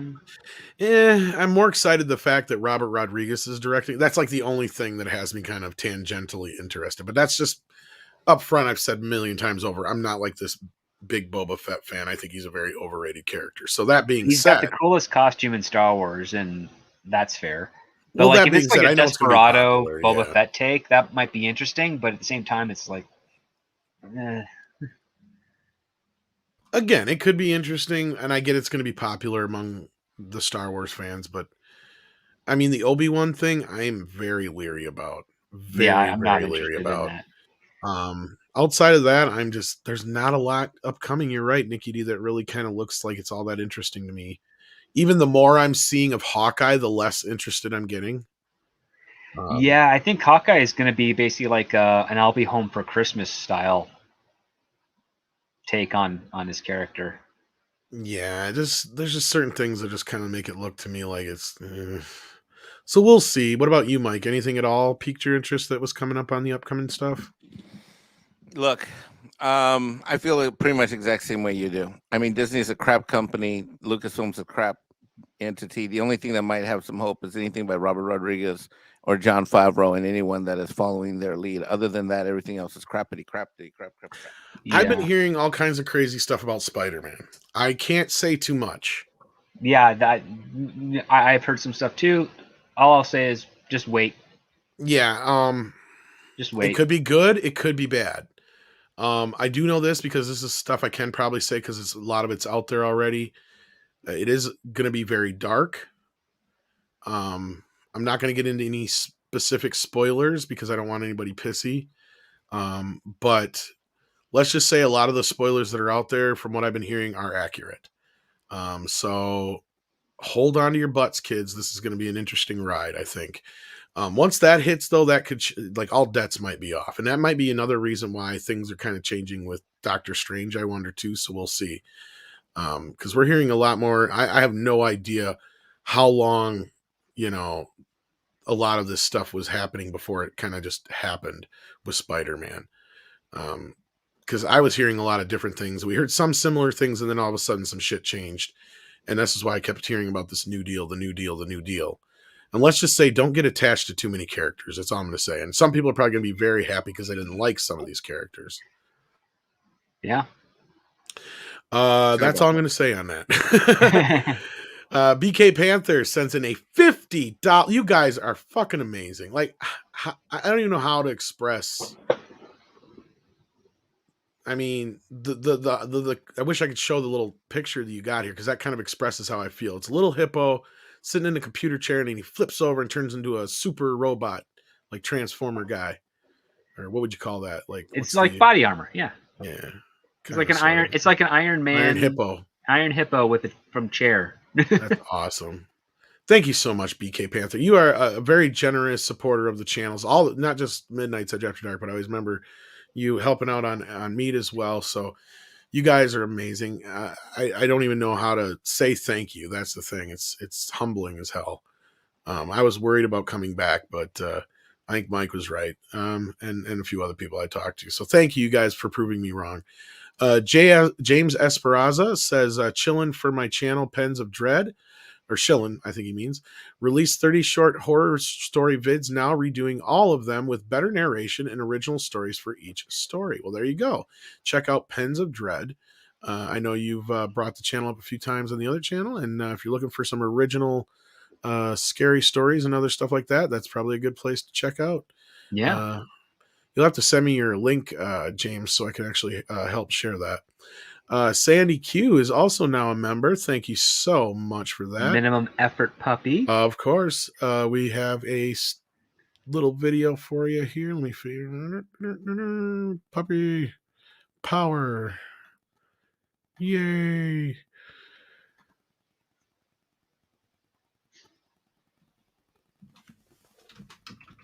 All right. So, then what else did I see here? Something else I was gonna.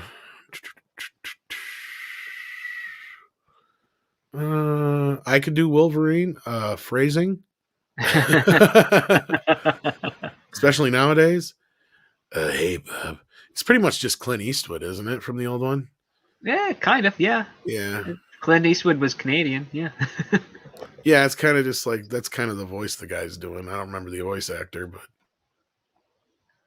Well, I mean, he's the guy who did the voice for Wolverine in the first X-Men series. He hasn't come back for it. They got a new guy to do like X-Men Evolution or whatever it was, or and all the other ones for the video games. Different guy. He did a whole bunch of other voices and other television shows. I think he also did a voice for Cowboy Bebop, the animated anime. I think he did the voice of Spike in the anime. That guy. And Daniel Hall says, I wish I could help Tom. Tapped after $3,750 at the vets for my service dog. Only have to put her down. That's so sad. Aww. And no, don't worry about it. Just being here and listening and hitting that like button, that's more than enough support. But of course, for those who have been able to, I appreciate it so very much. But if you can't, don't feel like you're not helping out in any way. Just being here, hitting that like button, sharing out the link, all those things help more than you guys know. So again, all the support, it really means a lot to us. So they really do. If you can super chat, great. But if you can't, you can't. And you know what? But it's exactly what Tom said. And man, it's awesome. It's awesome. Yeah, and like Six said here, Daniel, we're sorry. That's heartbreaking. That is, especially when you lose a pet like that. That's companion too. Yeah. Yeah. And we have a guest joining us, the one, the only Nick from Echo Base Network. How you doing? We can't hear you. I think his mic is muted. I think your mic is muting or something. There we go. Hey, what's up? Hey, Nick. How you been, man? It's been a minute. How you been? Good. I'm actually just switching over my audio to my headphones, so it's not coming through my speakers. Yeah, I was just I was going back and forth between Jeremy from Geeks and Gamers stream and Mad Max's stream. Jeremy started a stream tonight. I saw that. Yeah, just before we did, I was like, shit. But calling out some idiots that were trying to call them racist and sexist and all this other nonsense. And then Max started a stream covering his live stream.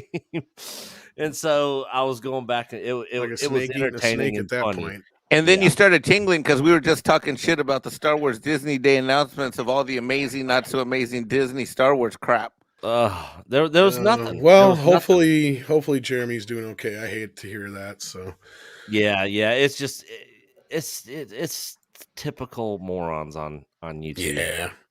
Mike Joseph is now a member, though.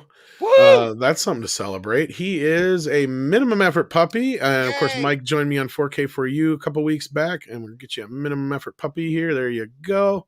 Aww. Thank you so much, Mike. We appreciate that. And then Charlie sends in a Canadian super chat.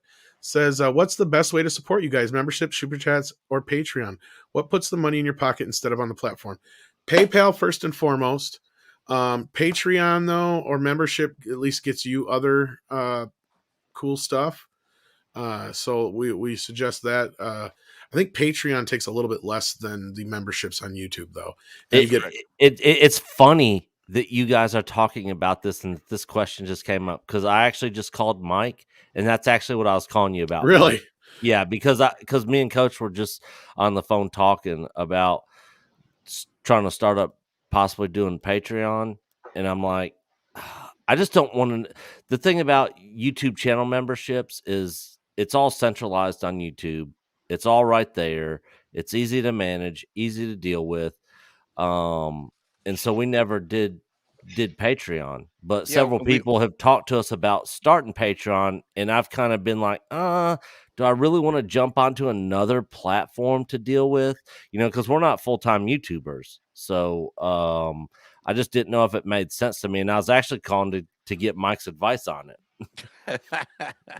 I'm a Patreon member to like probably 15 different places, and that's why I was going to call and talk to you about it because I knew that. Yeah, I don't know. I think Patreon takes the least amount as far as like if you're going to be a subscribed member kind of thing. Otherwise, PayPal as a friend is the best way to do it. But again, nobody expects it. If you can, we appreciate it. But yeah, that's the best way to probably do it. And at least if you're a Patreon member, you get all the exclusive stuff that we share to the members and all that good stuff. So you get into the member chats and all that. So just out of curiosity, like what's different from your YouTube channel membership versus your Patreon? Nothing membership? really. One's just kind of ran straight through YouTube. And then we just basically accommodate our Patreon members so they can enjoy the same tiers and membership things. So it's kind of like a mirrored thing almost.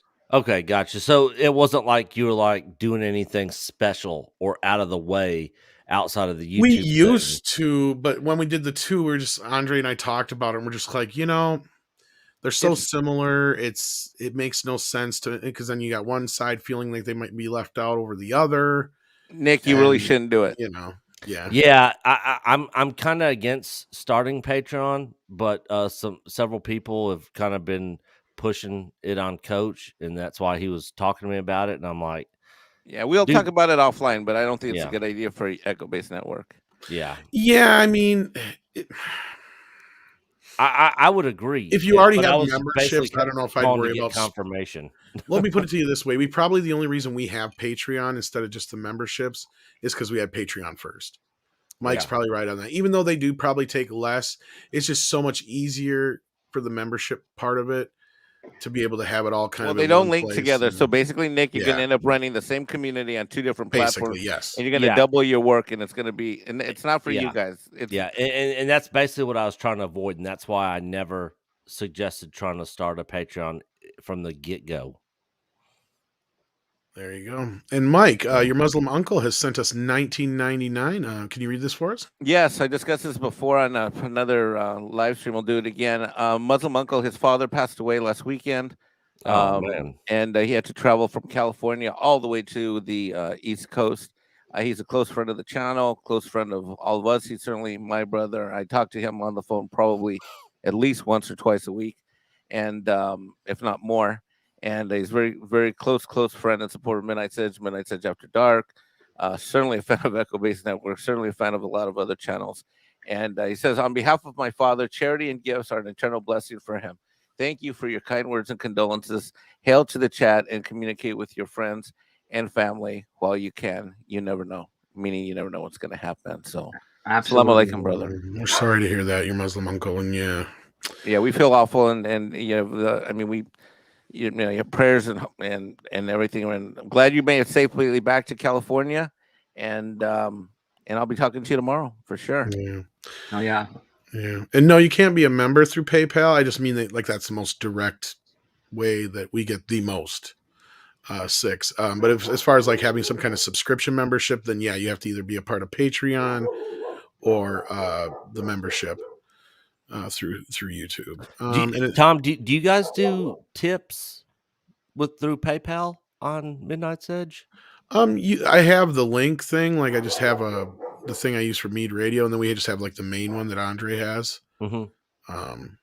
And yeah, I do use OBS for Mead Radio, but that's it.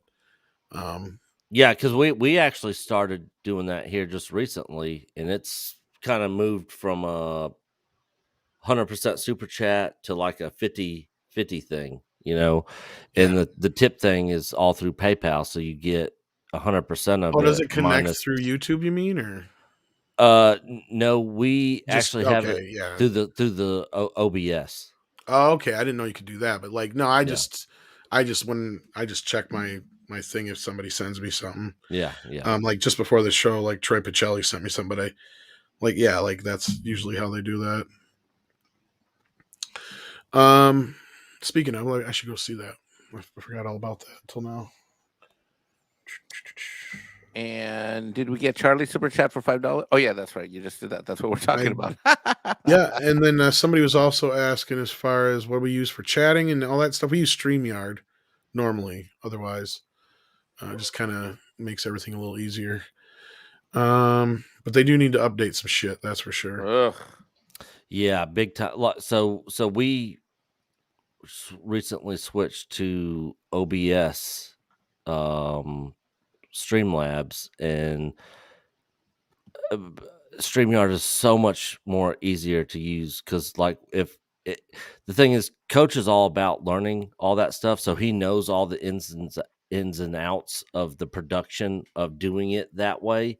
But if he's gone and I'm having to do it solo, like, and he try to walk me through, like, all right, you got to do this, you got to do this, you got to do this, and it's like, holy shit. Like, I don't know if I'm going to remember all this. Yeah. Like, it's so complicated on Yeah. all the different, like, the widgets and all the little different, like, pop-up things. Like, it's just it's too much. It's too complicated for me. I like things simple. StreamYard is definitely the simpler way, but Coach is good at doing that sort of stuff. So I'm like, all right, you do all He's that. more organized. Yeah. Yeah, I am not organized at all. You know, I just like it simple, easy. Boom, That's why I boom. got Mike. I'm not organized in the least. Yeah. Jesse, of course, as we said earlier, is unfortunately working tonight, so he can't join us, but he's at least in the chat. Thanks for being here, buddy. Then we had I got 2 PayPal messages actually. One from Steven, aka Deleted Scenes, says just showing support. Welcome back. Thank you so much for that, Steven. And then, like I said, we had one from Troy Pacelli as well. Let me see if there was any note, or it was just says, glad you're sprung from YouTube jail. Have a great show, Troy. Well, thank you so much. Were you in YouTube jail? Yeah, I was in YouTube jail for another 2 weeks. Oh, I didn't know anything about that. What happened? Short story long, got more flags. Oh. And just went through a bunch of horse shit with YouTube. So yeah, I got I was off for 2 weeks basically. So now we're on probation or parole, whatever. What was it? Just the content, or using clips or something? Just or a false music? flag. No, it was false flagging. false some flagging? karaoke God, streams, please. and then some shit got deleted, and it was a big mess. And I was dealing with like 6 different people from YouTube and Google, and yeah, What a nightmare. They told me some things, they wouldn't tell me other things. It was tell me about it. Nightmare is not even half of it. But yeah, I said a lot of no words. I always do. Another meme of like you could do a meme of like Lex Luthor and Otis trying to escape jail for the other welcome back parts. Yeah. Just run it through like. No. That's what I hate the no song, but people Isn't in our that from, like, community Meow love Mix? the no song. I like I the think that- original one, yeah. I think the no song exists because I used to stream be on all the live stream shows and I used to curse like a sailor, Nick. Yeah. See, he didn't say no right there. You notice that, Tom? No. He's like, No. Oh Lord. Yeah, it was just karaoke streams, and they told me the karaoke part wasn't the problem. They said somebody flagged it. So then that means somebody has to go through the whole video and make sure I don't do anything that I'm being flagged for. It's a whole big fucking mess, and there's nothing I can really do about it. It's in queue. Well, like I said, something was accidentally deleted, so unfortunately there's not much I can do. It was kind of a stalemate, but again, it's not something I really wanted to talk about too much because Yeah, We're over it and we've moved on. Yeah, that's part of it. So how long are we going to stream? Probably not too much longer here. We've been going for 90 minutes. And then like Yellow Flash and some other ones will probably be starting here pretty soon anyway. And like some people are probably hanging out with Jeremy and stuff, want to see what's going on. The dump will be starting here. It already has. So yeah, if you guys want to head on over to the dump and stuff like that, maybe. What have you guys been discussing, covering tonight? Oh, we talked about Eternals being had a 75% drop off. 75% drop, and I saw Rocky IV director's cut. Other than that, we've just been talking about random stuff. Did you say you talked about the Rocky IV director's cut? I did, yes. So has everybody here seen it? Not yet. No, I'm waiting for mine to arrive. Just me. I'm seeing it tomorrow. Okay. All right, I watched. Oh, they actually have discs up there. Script. I placed an order for it and said it was on a disc, so either that or it's just stuck on my Amazon somewhere. Oh wow! How much did you pay for that script, Doctor? Out of curiosity. I think Canadian it was $29.99. Oh, hey, man, man, you can get it on Vudu or Amazon right now in digital for $14.99 in 4K. I rented it to watch it for $4. What'd you think? The theatrical cut was a lot better. See, we actually just Coach and I just did a video on this tonight that we recorded for Echo Base TV, our second channel, where we cover everything except Star Wars. There you go. Coach isn't even going to watch it. He's seen the reviews and he heard my take on it. And so, Tom, was it just me, or at the very beginning of it, did you have to fast forward? The Rocky III stuff? Yeah. No, I like my basic short version. What I told these guys was, it feels like 30 minutes is missing from the first part of the movie. All the added stuff just kind of felt ancillary, or you kind of know why it was gone. There was only like one bit that I felt like was information we really didn't get before. I mean, I get it. It felt to me more like that Godfather 3 recut. Mm-hmm. Like it didn't really fix anything, but it's just a different version. It felt more like a fan cut than an actual director's cut of any kind. That's exactly and what then I the last said. half of the movie is almost exactly the same. So you're just kind of like, what the fuck was the point? And really, of all the Rocky films, Rocky IV is one of the more beloved, right? If anything, Rocky V is the one that needs a recut. Yeah. Rocky V needs to be completely. But he won't touch that. How could you recut that? Direct, probably, but yeah. The other thing is Stallone actually adds his own audio, and Tom, you probably know what I'm referring to. Yeah. He actually adds audio to it, and Stallone today does not sound like Stallone back then. It wasn't too bad though, but it completely took me out. Like when it happened, like I was like, "Oh my god, that's completely Stallone today. That's not Rocky from this movie." Like it was so noticeable to me. Like the only thing that stood out to me as far as like that was actually new information was just like, because I kept asking, I asked script early, I'm like, I don't recall in the theatrical cut Rocky having to give up his belt to fight Drago, but they do make that point in this one. Other than that, yes. And there were several things on it, like so the video we recorded tonight, I actually talked about this. If I could take the actual theatrical cut of the movie and the Stallone cut of the movie, put it into Filmora and edit it and take stuff out of his cut and add it to the theatrical cut, I think I could make a better cut. Probably, and that's what I said to Andre too, because he asked the same thing. He's like, so basically you took all the new stuff from this one and added it to the theatrical cut, would it have been a better director's cut? And I'm like, yes. Oh yeah, 100%, because there is stuff in this version that I actually did like. I like the additional scenes between Rocky and Apollo and Rocky and Adrian. The very end of the movie, the little added stuff with him in the ring with Drago, him leaving the ring, that sort of type stuff. And I'm not going to go too much. Yeah, it ends on a different note than the other one does too. Yeah. The beginning of it though, with that whole Rocky 3 section at the beginning, I thought was completely way too long.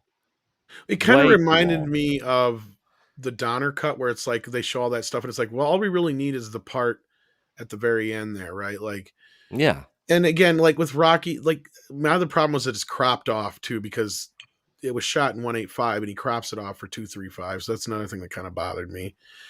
So if you have anybody who's seen the movie many times knows that it's being cropped off, you can tell. Yeah. And there's a lot of awkward close-ups and stuff because of it. And some of the edits are kind of chonky. Like it does, like it feels like a fan edit a lot of the time more than it does a polished edit.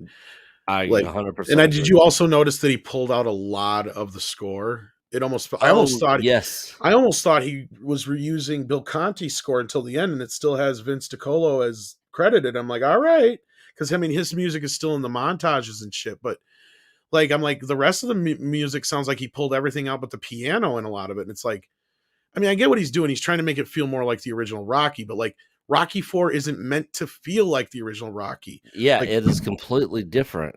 Like Rocky 3 is kind of that bridge between Rocky 1 and 2 and Rocky 4 and 5 and beyond, because like it's that he's at his peak moment, but then it's like this fight isn't about, winning a championship anymore. This is about, his friend and all the other stuff and the bigger picture and all that kind of stuff.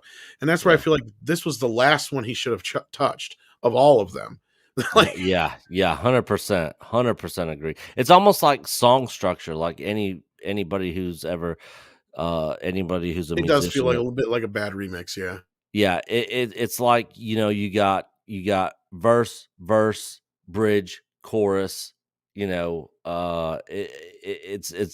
almost similar to that. And in the Rocky 4, it was like the chorus of the Rocky franchise, or it was for me anyways. And so it's the more popular one. Yeah, I would say it's worth watching one time, but honestly, I don't know if I'll ever watch it again. Like, Damn. I think you're right. Like, the only thing is now that I own it in digital 4K, like, I'm not going to be as like, I asked if it was on disc, but like, if you're paying just $29.99 for a regular Blu-ray script, that's way too high. Oh God, yeah. That's average in Canada, man. Yeah, but that's still like too much. Well, for just damn, this was on my Blu-ray. list, and now like I'm like all the enthusiasm is gone. You Well, guys, it was on my list. It was huge on my list. Like I couldn't wait for this to come out. If it's in like some big 4K box set, then I'll buy it. Yeah. Like that's where I'm at. Like compared to like the Last Blood extended cut, that is leaps and bounds better than this. Like because that adds to the movie. It just, like I said, it feels like you're missing so much. And did you get the same thing I did, Nick? Because I'd love to let somebody see this. I'd hate to have somebody see this as their first version, but I'd love to have somebody see it who's never seen Rocky 4 before and tell me if they can follow along. Because I feel like him cutting all that stuff with the robot cuts out a lot of the the story beats in the first 30 minutes of the movie. Like you're missing a lot of stuff there, it feels like. Yeah, Am I wrong? I liked the whole robot scene didn't bother me at all. You could have trimmed it down. I mean, you still should have left it in because there's important scenes between Apollo and the birthday scene and other things there that are missing. Yeah, and the other thing is, and correct me if I'm wrong here, Tom, but this is I was kind of half in and out of trying to wake up when I watched it the other morning. But did they cut out the whole part where Rocky and Apollo get back in the ring and fight for? That's how the original montage from part 3 ended. They didn't end there in this version. But I'm saying they didn't start. And then they had a little bit after that was all gone now too. I believe you're right. Yeah, I think because Rocky never came back, and his son was like, "Who gave you the black eye?" Like, yeah, none all of that that's was gone. in there, was it? Yeah, all that's gone. All the first like 30 minutes of the movie is like gone.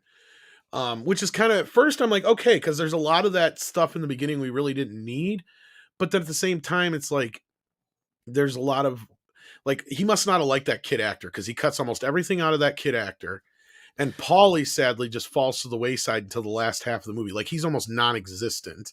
I did not even realize it till you just now said that, but I don't think they showed his son watching the fight at home not one time.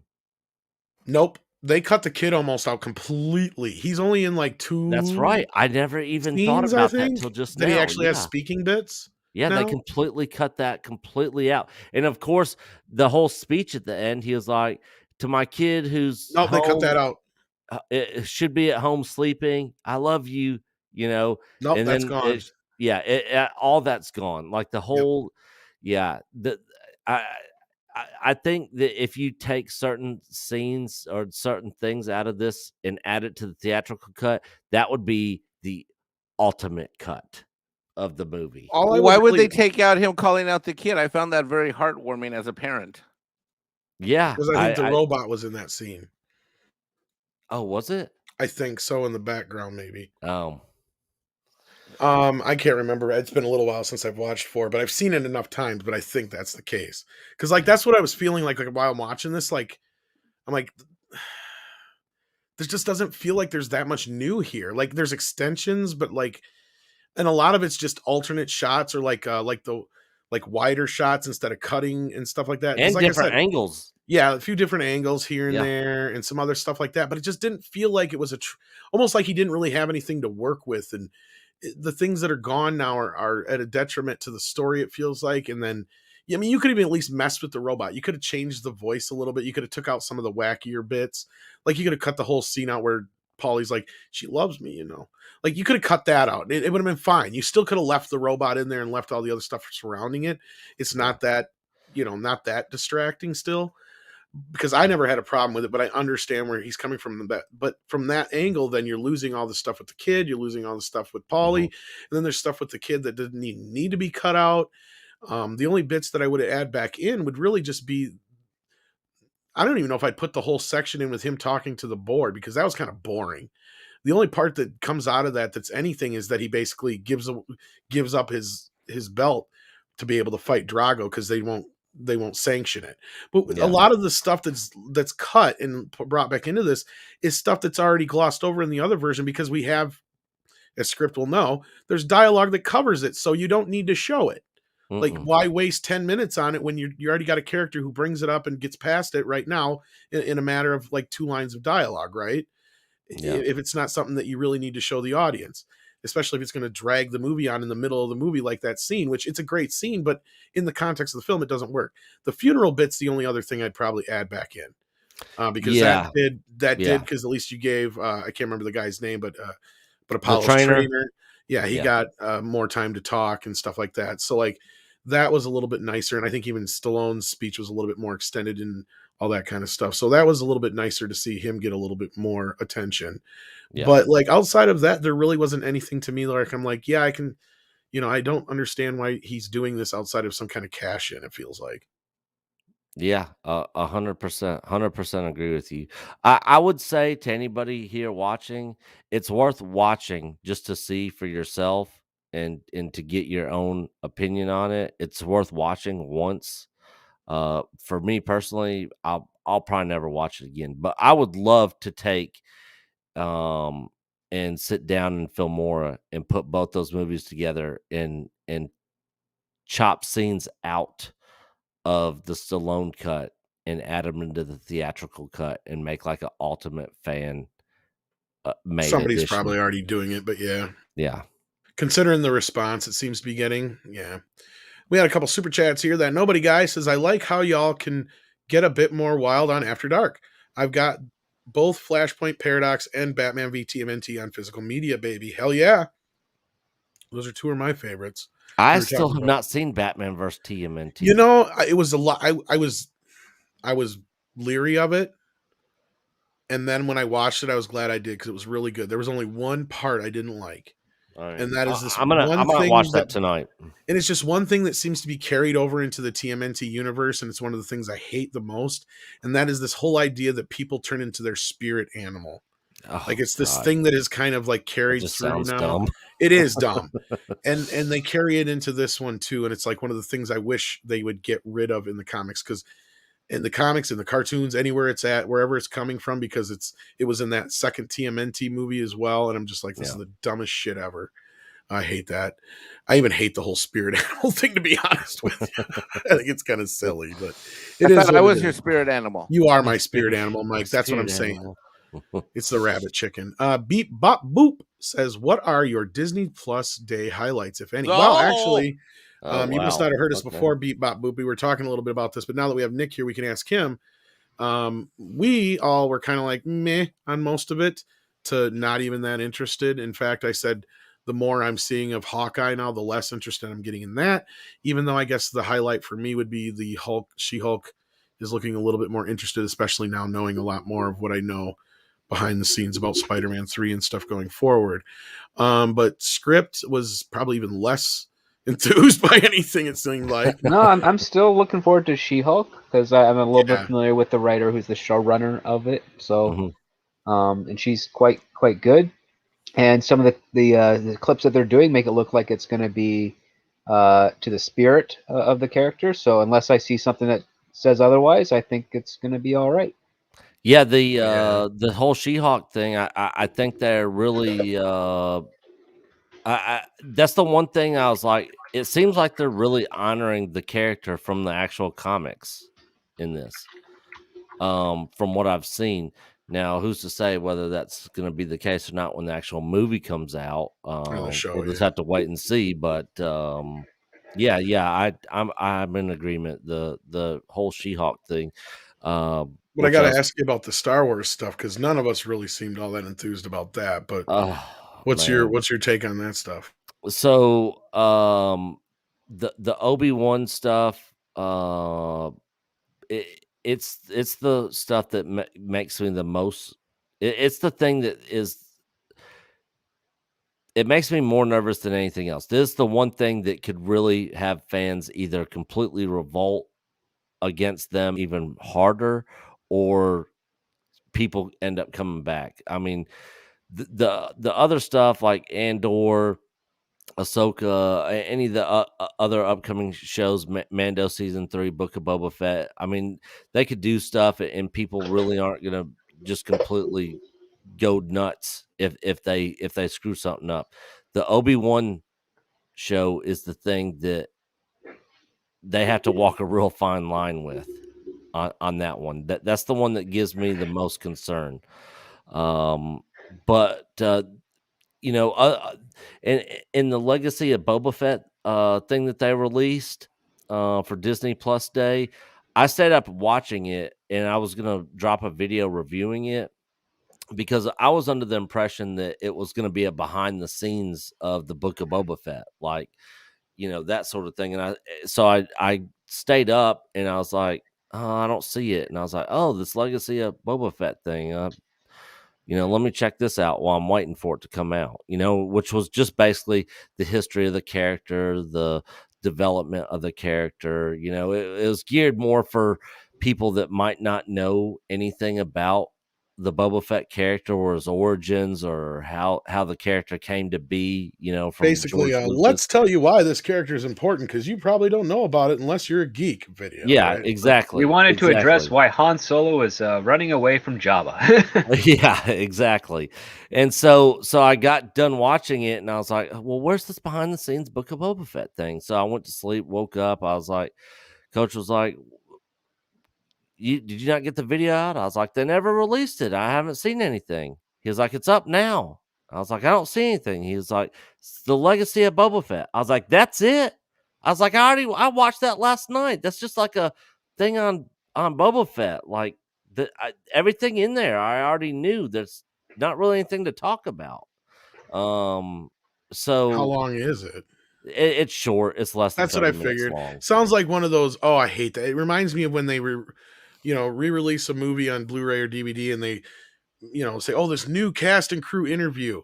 Like they did this with Scream, and then the rumor was it was going to be like this big 55-minute documentary because they got a bunch of their cast members back and all that shit. Turns out all it was this little 7-minute thing, and most of it was the new cast from the new movie talking about the things they liked in the original Scream. Yeah, That's all it was. See, It was this was all old stuff. Everything in here I'd already seen and already knew about. So they didn't talk about moving forward, the new show, none of that. They literally showed a couple scenes from the trailer for the Book of Boba Fett that's already been dropped, and so I was just like, really, that's it, you know? Then we got no Obi-Wan trailer. Nothing on Andor, which I don't really care that much about Andor anyways.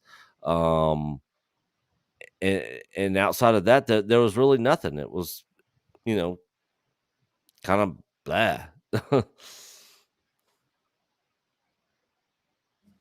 This Disney Yeah. Plus platform is fucked.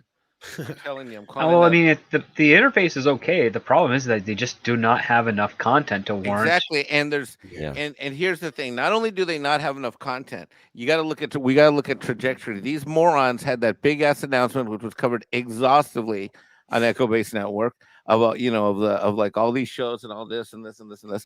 We just looked, Tom, you and I just live the other night. I looked at my MDB and I told you that slate looked clean as shit. And so you've got a company that is not able. Here they went and bought Lucasfilm. Yeah.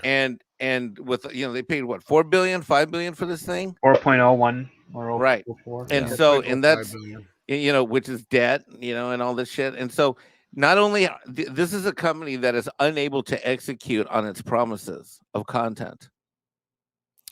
Yeah, I don't know what's going on. Like, I expected either Obi-Wan, even Star Wars Theory even came out with a video. Like, where is the Obi-Wan trailer? Like, everybody was expecting. They just did a Friday. featurette thing, yeah. Yeah, they just did the featurette, but the featurette that was made like over a year ago, I think, that was shown to only like a certain group of people. Comic-Con or something. Gee, it's almost like no one's at Lucasfilm working right now, and they're short-staffed, and that there's no real leadership from an executive standpoint. Almost, Yeah, it was something like Comic-Con or something. But anyways, that whole Obi-Wan thing, it was made like over a year ago or something like that. It wasn't anything new. Let's be fair on this to a point. Now, I'm not giving them an excuse, but I will say this: we always kind of get our expectations up when it comes to these things like DC Fandom and some of these other things. And we're always kind of let down on what little they usually give us. I'm not generally surprised, though. Like, I'm more surprised when they actually give us something more because, I don't generally expect too much out of them. But again, I wasn't expecting to get too overly excited about a lot of this shit. I'm not real excited about any of the Star Wars stuff going forward, but we'll see. I know some people are, but... You already broke up with Star Wars and left her like an ex-girlfriend on the side of the road. And I see some people like let me tell you, like, your relationship with Star Wars, to use your dating analogy, is like she came up to you unexpectedly at the bar. You long forgot about her, and then you're like, "Hold my drink, I'll be right back. I got to go to the bathroom." And you went out the back door, jumped in your. Oh no, it's worse than that, Mike. This was more like, after The Last Jedi, after a bit there, it was more like, she's like, "Stop the car, I'm getting out." I'm like, "All right, get the fuck out." Yeah. And I left her ass inside the road, like you said. Yeah, I'm completely with Tom on that. I'm not completely there yet. I'm still holding out hope. I think the Book of Boba Fett could be good. I think Obi-Wan could be good. Anna, that Star Wars girl, actually made a really good theory video on on how to make that battle work. Yeah, I saw that. Yeah, and I actually am in 100% agreement with her on that, because I haven't seen the video, but I wonder if it's similar to what Robert Meyer Burnett said. I haven't heard what Rob's said. He had said something like a couple weeks ago that kind of could work, but I'm still like, So basically, Anna was saying that if Obi-Wan is in a meditative state during his training that Yoda had for him and all that, Darth Vader, he's basically doing the same thing. He's still in training. He's doing meditation, and they kind of basically, they meet on the meditation plane. Yeah, they meet on a meditation plane, and they end up dueling and fighting. But then you have two different outcomes. You have Obi-Wan's outcome of the fight, where he wins and basically suppresses his failure, his mistakes, or accepts his failure and mistakes. Yeah, accepts it. And then you have Vader's ending to the fight, to where he actually wins. And so you see like two different endings, because they're both still alive in New Hope. So, if they just physically meet each other, neither one of them's going to die. Well, that's my big problem with the whole thing. And then that whole meditative plane shit just reminds me more of Last Jedi Rise of Skywalker bullshit. And it just, I don't know. Robert just kind of made the simple point that Obi-Wan, even though I kind of made a counterpoint to it, but he still was like, Obi-Wan had never seen, Anakin in the full getup. Vader suit. So he posited that they could have had a fight at some point while Vader was in the suit, and then of course both of them just escape each other, however it works. And then that was the last time they had seen each other before episode 4. I'm like, yeah, that works. He's like, because how else would Obi-Wan know what Darth Vader would look like and all this other shit and blah, blah, blah. I'm like, yeah, but he's Darth Vader, right? He's like the Hitler of the universe. Everybody knows what he looks like. Yeah. Like, that's the problem you have. Like, I mean, he would clearly be able to figure it out without, and I'm fine with that. I'm not fine with them seeing each other again. Like this whole Obi-Wan thing is, I don't think that those two should ever meet face to face. Like that's, I agree. Yeah. Well, not only that, I mean, a guy in a black suit brandishing a lightsaber is kind of a good telegraph. Is like, who's the only other person in the galaxy that could be? He's like, oh, probably Anakin in Darth Vader costume. It's like, and then the sensing of presence in the Force too. Exactly. So. Well, not just that, they sense each other, right? Because even Vader makes that point. He's like, I sense something, not sense. And then obviously, his brain's putting it together, and he figures out who it is, right? Yep. And then it's basically because Obi-Wan is a Jedi, Tarkin assumes that they're all dead, and that Vader's the last of his religion, and Vader's like, nope, he's here, and the Force is with him. So and Obi-Wan knows that Anakin became Darth Vader and is the apprentice of the Emperor. So the thing is, you see this guy in this suit, who's the Emperor's right-hand man. I mean, who else do you think it is? Obi-Wan should be able to sense who he is too, is my point. Yeah, absolutely. Exactly. Yeah. Yep. Jeep Productions had a few people had some questions about Rocky 4 and stuff. The kid actor is Sylvester Stallone's real life son. That was in 5. Yeah. My recollection in part 4, it was not. It was a child actor. Yep. But sadly, in part 5, that was his real son. Sadly, the one who passed away much too young due to a coronary issue. Let's see, the soundtrack. All the soundtrack is still there. It's just not the score so much. Like the score is almost like non-existent outside of the montage and shit like that and the ending. But it still feels like Sly must have pulled some of it out. Like during the final fight, it sounds like Vince DiColo, but like during a lot of the talking scenes, I'd have to go back. I have the soundtrack, the score. I have to listen, but I just don't remember there being too many straight piano bits.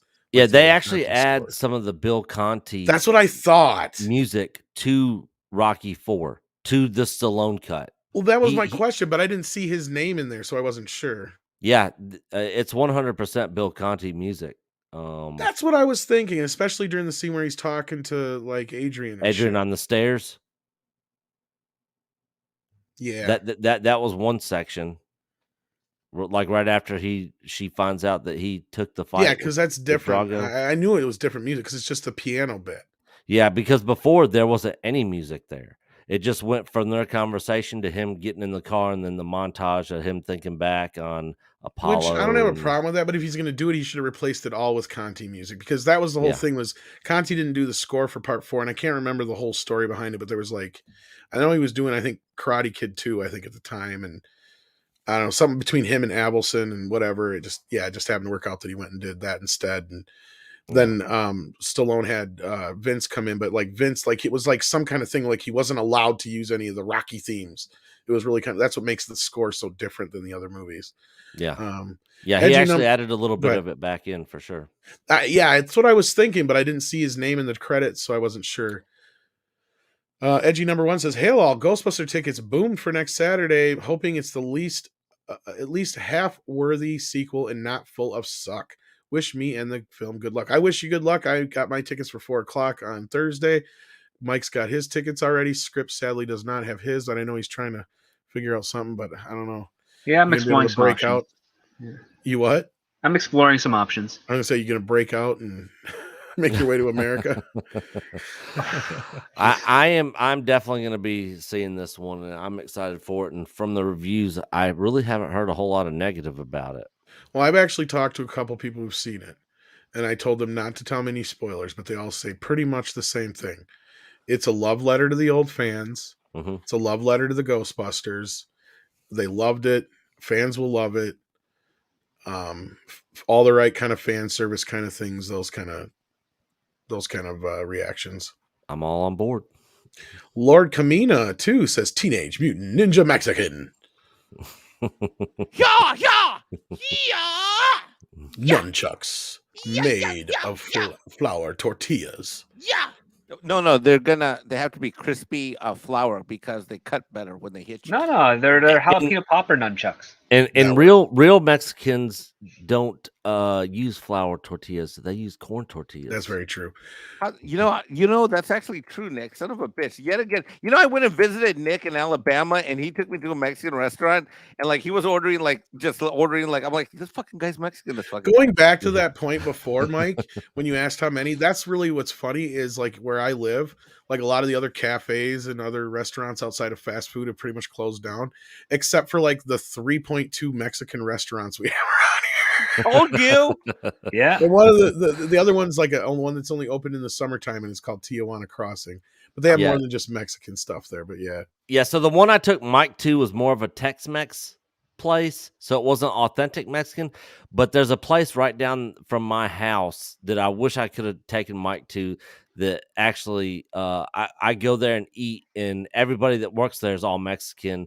And when I order my tacos, they're like, "Where you learn to eat tacos like this? I never hear a gringo eating tacos like this." And I'm like, "Man, it's authentic Mexican, man. It's the only way to eat them." He's like, "That's how we eat our tacos, you know." And so, yeah, it's really good Mexican food. The place right down from my house, I go there all the time. As soon as I walk in, they already know what I'm ordering. They don't even give me a menu. I sit down. They bring me a Corona and a margarita on the rocks. They got you cheese down, dip with don't they? jalapenos, 3 steak soft tacos, corn tortillas, lettuce, cheese, lime, cilantro, and onion. That's the way to You're do making it. me hungry. My stomach is growling. I'm gonna have to I'm making look this tacos up. tonight. Fred Sacco says Disney Plus, the search for more content. That's for sure. Very true. Content. That's what the kids want nowadays. Nova Zero says, to my Aussies out there, Star Wars is the girl that's a wombat. Waste of money, breath, and time. It was nice. Then Star Wars opened an OnlyFans. So, yeah. I guess that is what Disney Plus is, the Star Wars Very OnlyFans. accurate. Very accurate indeed. I never thought of it that way, but that's actually it's a good. true, because the point we keep making here, Nick, is that the problem now with like Disney Plus and all these streaming services is they've made nothing that they have anymore worth anything more than the next thing on there. It's all content now, right? Yeah. So Star Wars isn't worth no more than, Home Alone remake they got out now, and Bambi is worth no more than Bambi 2 now, because they're all the same. They're all occupying the same space. It's sort of like if you sign up for an OnlyFans and you see the chick on there, you see all her goods, all that sort of stuff. Like, are you going to keep paying for it month after month after month? You've already seen it. Got to be gone after a You're while. going to cancel it. Okay, before why would first Nick? month's over? Nick, you're my brother, and you do okay with the ladies. I know from experience with you. So why would you even know this about OnlyFans? Why would you even know how the login works? That upsets me. Bad Nick.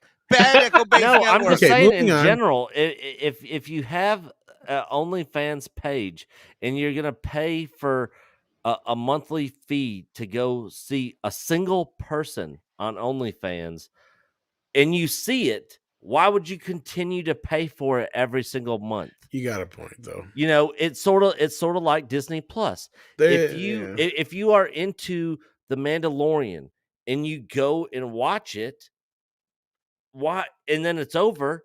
Why are you going to keep paying for it every single month?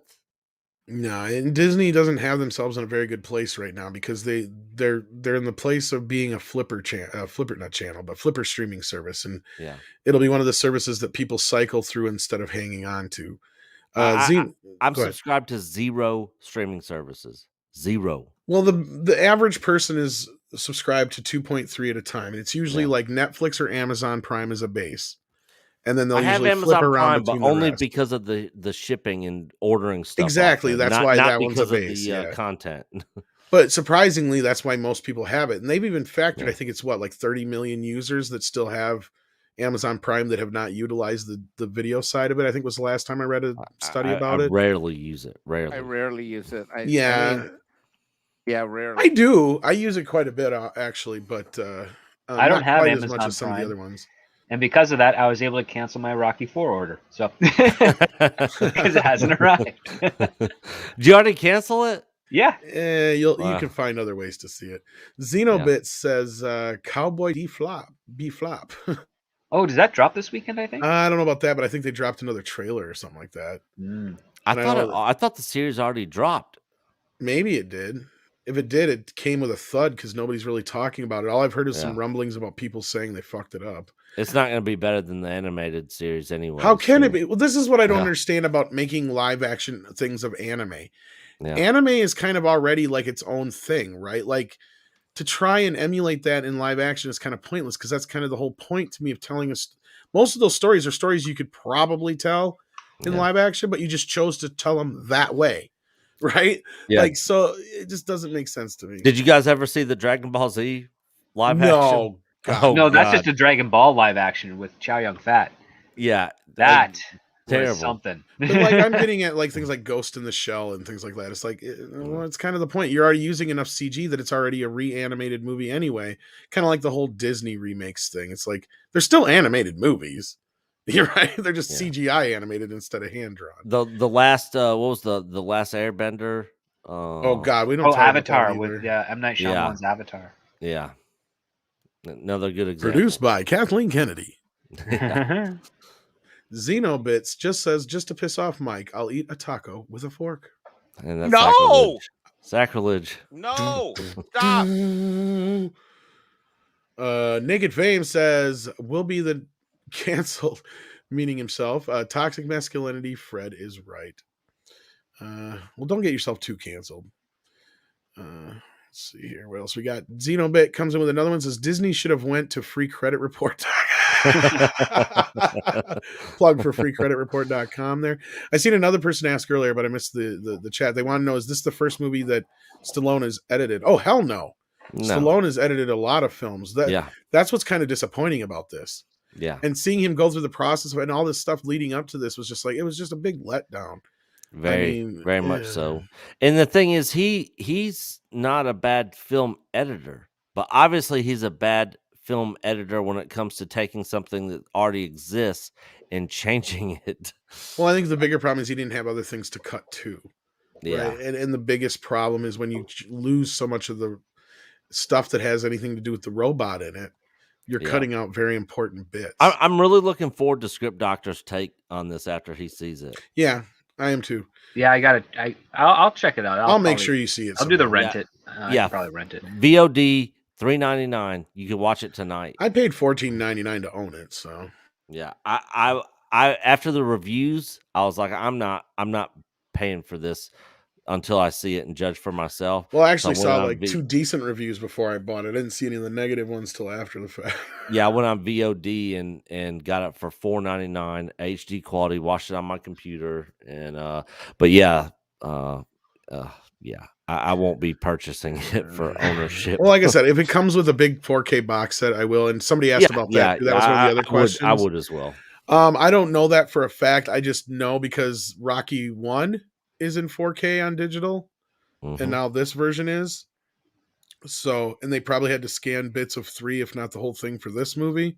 Yep. So chances are we're probably going to get a box set of all the Rocky films, and all the 4K. Creed movies are already in 4K. So yeah, that would be my guess. Is we'll get some big ultimate, probably right after Rocky 3 or Creed 3 comes out is probably when we'll get it, because that's supposed to be out this next year, I think, right? Script, I think. Yep. I hope so. Yeah. I think so. It's supposed to be. Xenobit says reviews have dropped for Cowboy Bebop. That's why. Yeah, I seen a few people talking about it, so I knew something had to be up. Yeah, I'm not holding my breath on that one. For most people I know who are fans are not looking forward to it. Xenobit says, I eat burritos with chopsticks. He's just really trying to piss you off, Mike. Yeah, right. You know what? Send a video. That's impressive, though. If he does, that's impressive. No, he doesn't. Put the video up on YouTube. Let me see this. You know what? Let's stop going virtual, and I want to go to, what do they call it? Show me some live action burrito chopstick eating, buddy. Yeah. All right, I'm gonna be a contrarian, and I'm gonna stick up a little bit for Rocky 5. Now, this is nothing personal, Duck Nation, so please don't take this personal, okay? I think Rocky V is a very underrated film, and it's almost a necessary film. Um, and unfortunately, I don't think that Stallone would ever touch it because that's the only other Rocky movie that's not directed by him besides the first one, because it is directed by John G. Avildsen, who directed the first one. Mm-hmm. So I don't think he'll ever touch it, even though there is a superior, like a what do you call it, assembly cut out there of Well, the a work film. print, yeah. A work print or whatever. Yeah, it is a much better. There is a decent film in there, and it is not a horrible film in my opinion. It's just so much different than the other Rocky movies that I think it was jarring to a lot of people, especially right after Part 4. But I feel like that is the logical place for this character to go, and to see the damage that the kind of like that's the one thing that the Rocky series kind of like to me needed this movie, because it's never really faced up to like what happens to these guys, right? You know, almost every one of them has issues later in life because of the blows they sustain, right? And all the shit they go through. So I think it was a very poignant angle to attack the story at, is like, what kind of damage is Rocky not just sustained from this, but all his fighting, how that affects him. I mean, the guy already wasn't the smartest guy mentally. I mean, and at least What are they you didn't go talking to about? yeah, at least they didn't go to an angle where they made him like all aggressive and shit, like a lot of guys end up happening, especially like in the NFL. But you really stop and think about it. I think Stallone was kind of ahead of the curve by dealing with a lot of that kind of stuff that we're not talking about until more recent years, with like concussions and stuff like that, right? Like, in the effect that has on young athletes and football players and boxers, and that's stuff that we hadn't really even been talking about until more recent years. He was kind of covering it already then. And then the other side of it is, did we really need to see Rocky in the ring again? Right? And to me, that almost adds that extra element of getting to see him back in the ring again in Rocky Balboa, because we hadn't seen him since Rocky IV in the ring. And that street fight with Tommy just almost seems necessary, right? It's just that it gets us back to Rocky's grounded roots. And again, you can get into other aspects of the film that are not that great, and I won't disagree with you, because it is of all the Rocky films, it is the least of the Rocky films. But I still feel like it's an underrated film. And it's only bad in comparison to the other Rocky films. I don't think it's a bad film overall. I don't know if you guys agree with me or disagree with me or not, of course, but that's just my take on it. I think it was a very underrated film, and it gets a lot of unnecessary bullshit thrown upon it.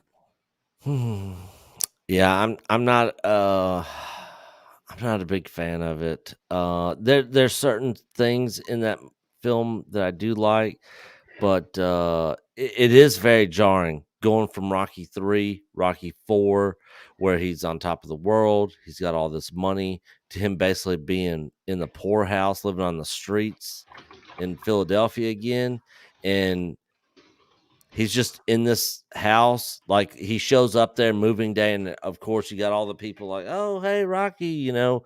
And then after that, it's just like he's back to being a nobody.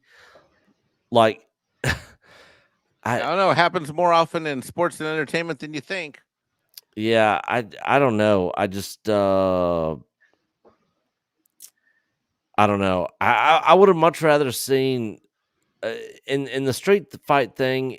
Like, it was cool, but I would have much rather seen them go into the ring and it be another actual boxing fight. But I mean, it mixes it up. But I don't know. I don't completely hate the film. No, I get it. It's a dark, depressing movie. I get it. Yeah, it's my least favorite out of all of them for sure, though. But I don't know if script agrees with me or not, but I think even from a writing perspective, it takes Rocky to different places he'd never been before. And I think if we had gotten a Rocky 5 that was just like Rocky 3 and 4, we'd have been cheated a little bit. And I don't think Rocky Balboa would have been as successful or well received. I think it would have been just a joke. What do you think, script? Well, I mean, I appreciate Rocky 5.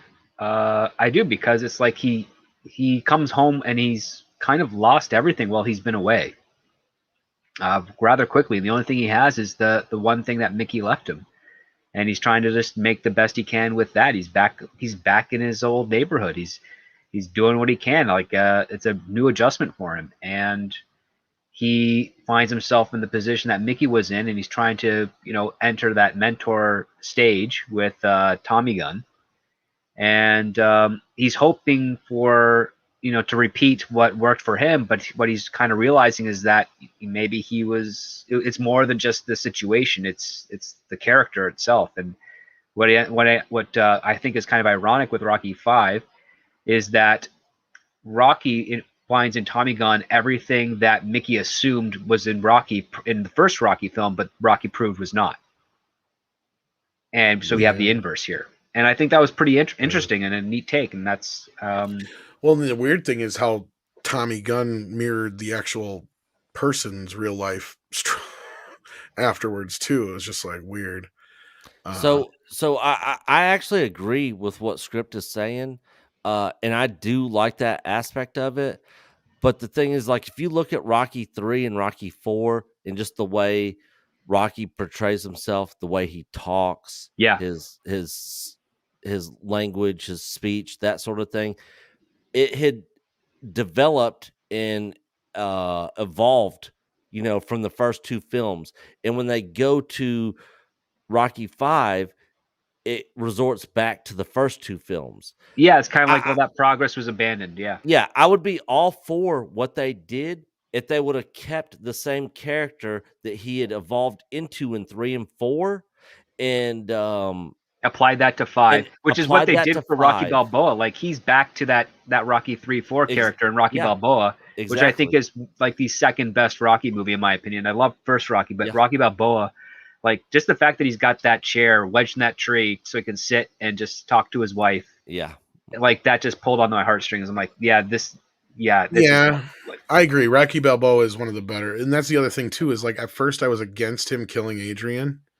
I didn't like that idea. I didn't like the idea either, but he pretty much had to, because she didn't want to be a part of the movie, right? No, I don't think that was as so much as because from an interview I recall after the fact, I remember Stallone saying, and that's what made it kind of click for me, was like, he's like, she was in an earlier draft, but he realized all she was doing was the same shit she does in every other fucking movie.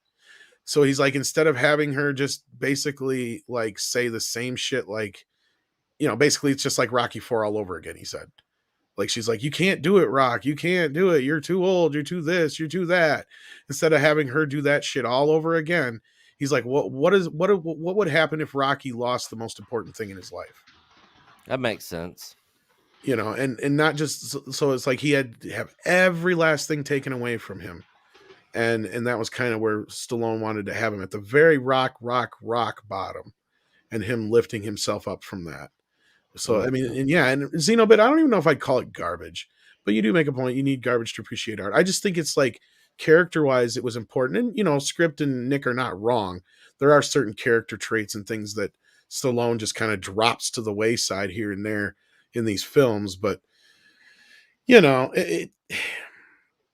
this is a character he's had his whole life, or as far as like his whole acting career, that he's kind of carried through. And I mean, I'm even hoping for another round with him, because I know he's not supposed to be in Creed 3, so that's why I'm not even sure if that'll have anything to do with the Rocky box set. But I hope they're doing a Drago movie. That would be really awesome. And if they do, if Stallone would be a part of it, that'd be even more awesome.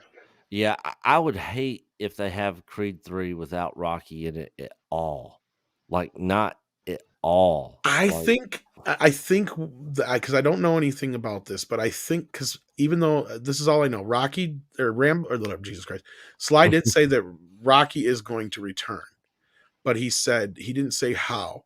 And then after all that, he said that they said that he's not going to be in Creed 3. So I'm sitting here thinking, and Andre and I are kind of positing and speculating that they're going to do a Drago movie about him and his son. And while Creed 3 is going on, there'll probably be a throwaway line that Rocky's in Russia. And we're guessing that what it'll be is Drago and Stallone training Rocky's son for a fight, is what it'll be, probably. And it'll be like Drago or something like that, is what it'll be. Otherwise, Stallone had talked about bringing Rocky out again for another fight, but he's way past that now. There's no way. Oh, yeah. With the character where he's at. I mean, they just can't now. So that's my guess. And that's me speculating. But that would be really cool, because then it also expands the universe even more. With the technology out there and the deepfake technology, he could almost do a Rocky 3.5 and have a story in between 3 and 4. You could, because there's a lot of fights in between there you could show, but I mean, it's like Mhm. I don't know. I mean, Naked Fame says Rocky 5 can't wait for Creed. I didn't really care for the first Creed as much. It's the second one I like. Xenobit says, and I mean, Lone Ranger 2013 is garbage, so I appreciate Rocky 5. That's true. Well, at least Very you got true. that. Yeah. Yeah, and that's what I mean. On the level of like compared to the other Rockies, no, it's the least, it's the worst. But compared to a lot of other movies, it's great. Electric Barbarella says they played Cowboy Bebop for critics. Yeah, that's what it appears to be the case. We're getting reviews, and it's not sounding good for Cowboy Bebop. But I think we're going to start wrapping things up here. We've been going for 2.5 hours, kids. I didn't even expect to go this. This is going to be a quick wham bam, thank you, ma'am stream. And here we've been going for a while. I did have a quick question for Yeah. Script Doctor. Yes, absolutely. So, I don't know if you heard Stallone say that he wishes he would not have killed off Apollo Creed in Rocky 4.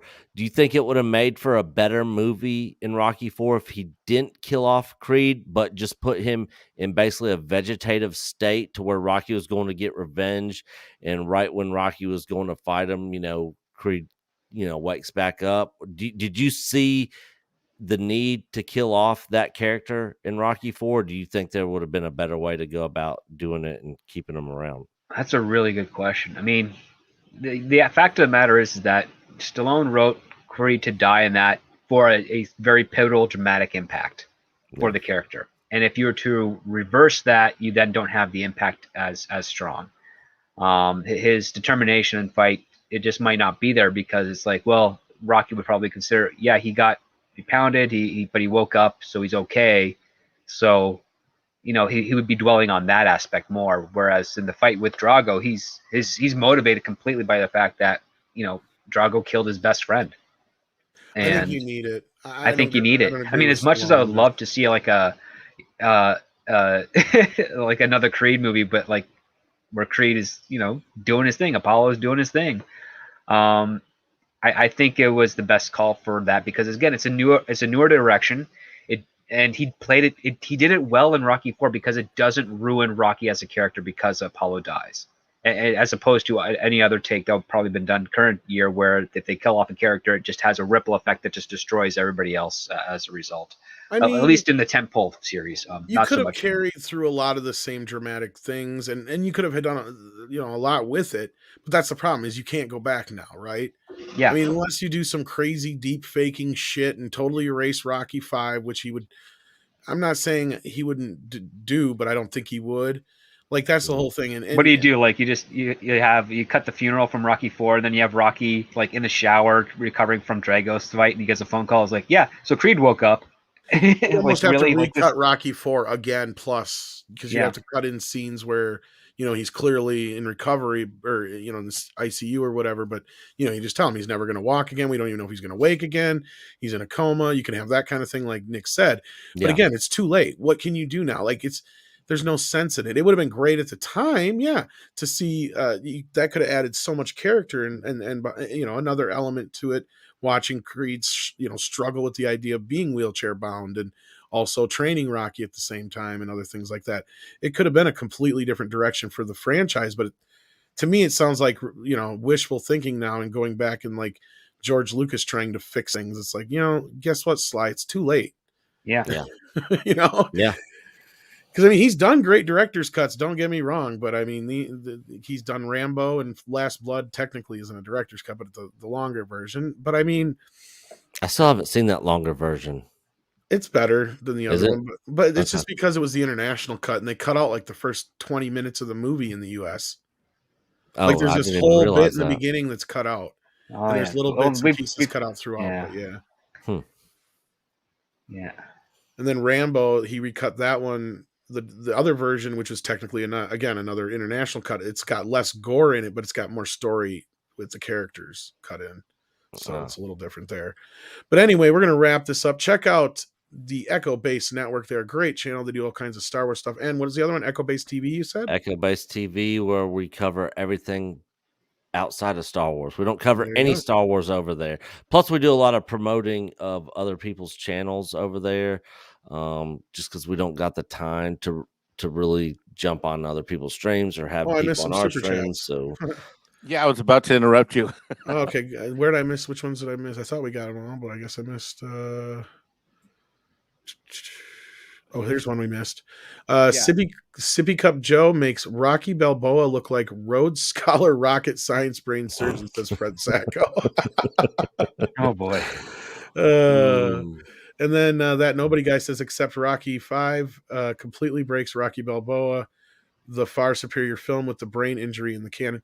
Well, that's not totally true, nobody guy, because I mean, at the time, it's him suffering from the concussion and the fallout of having such a dramatic the aftermath fight. of it immediately afterwards. Yeah, and I mean, yeah, it's something that he would sustain over time, but I mean, by the time he gets to that age, I mean, if he's still a healthy individual, and you know, that's the whole thing, is he signs off all these things when he does Rocky in Rocky Balboa, as opposed to like they should have talked about it at least. I agree that they should have at least brought it up a little bit, but at least mentioned it, because I mean, they do have all the other elements, you know, Paulie fucking them over out of their money and all that other shit's still there, but yeah, other than that, was there any before that, Mike, that I missed, or were those the only two? Well, let's see. Hold on. You got Fred. You got that nobody guy. You did Xenobit. You did Naked Fame. Can wait for Creed. Xenobit again. Lone Ranger 2013. Electric Barbarella 27. Yep, we definitely got that one. We got that one. Yeah, we're good. We just okay. All right. Well, sorry for the screen jumped. Yeah, everybody, just so you know, sometimes what happens is like we get on our discussions and this dashboard in StreamYard, literally it jumps like 2, 3, 4 pages. But at least now they fixed it, Mike, to where you can go back. That's the plus. Yeah, that is. I saw that. That is a plus. So that's new. They're getting a little better. So check out Echo Base Network and Echo Base TV. Check out Mike's channel as well. He's got one up. He's doing some videos. He's going to show those Legos. Check out Script Doctor's channel, and also check out Midnight's Edge Espanol. That's where Mike and the gang also hang out sometimes. You're there as well, Mike, sometimes, aren't you? Or you haven't been there lately? You've been busy, right? Which one? Espanol.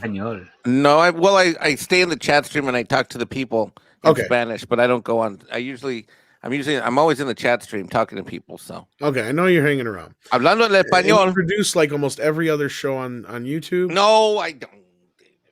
I sleep on your sofa. Still, and then of course, Script Doctor. Check out his channel. I know you're going to be doing some more stuff here soon. You said so. Looking forward. To that. Just a little over 4 weeks. Yep. Sweet. So with that, I think we're going to close this up. I want to thank everybody for hanging in there for over 2.5 hours. You guys have been great. Thank you for all the generous super chats again, guys. You guys have been amazing, and thank you for all the support to the past 2 weeks and all this time actually. So you guys are the coolest and bestest ever. We appreciate it. And with that, I'm going to leave you with some rabbit chicken. Do you like rabbit? Do you like chicken? Have you ever wondered what it would be Xenobit like to have says both he at the eats same nachos time, with a but spoon, can never Mike. find both at the same place? Well, Disney and Shang-Chi have taken care of that for you. That's right. You can get yourself rabbit chicken meat, now available at every Walmart and Costco. What you waiting for? Move your feet and get some rabbit chicken meat. It's good.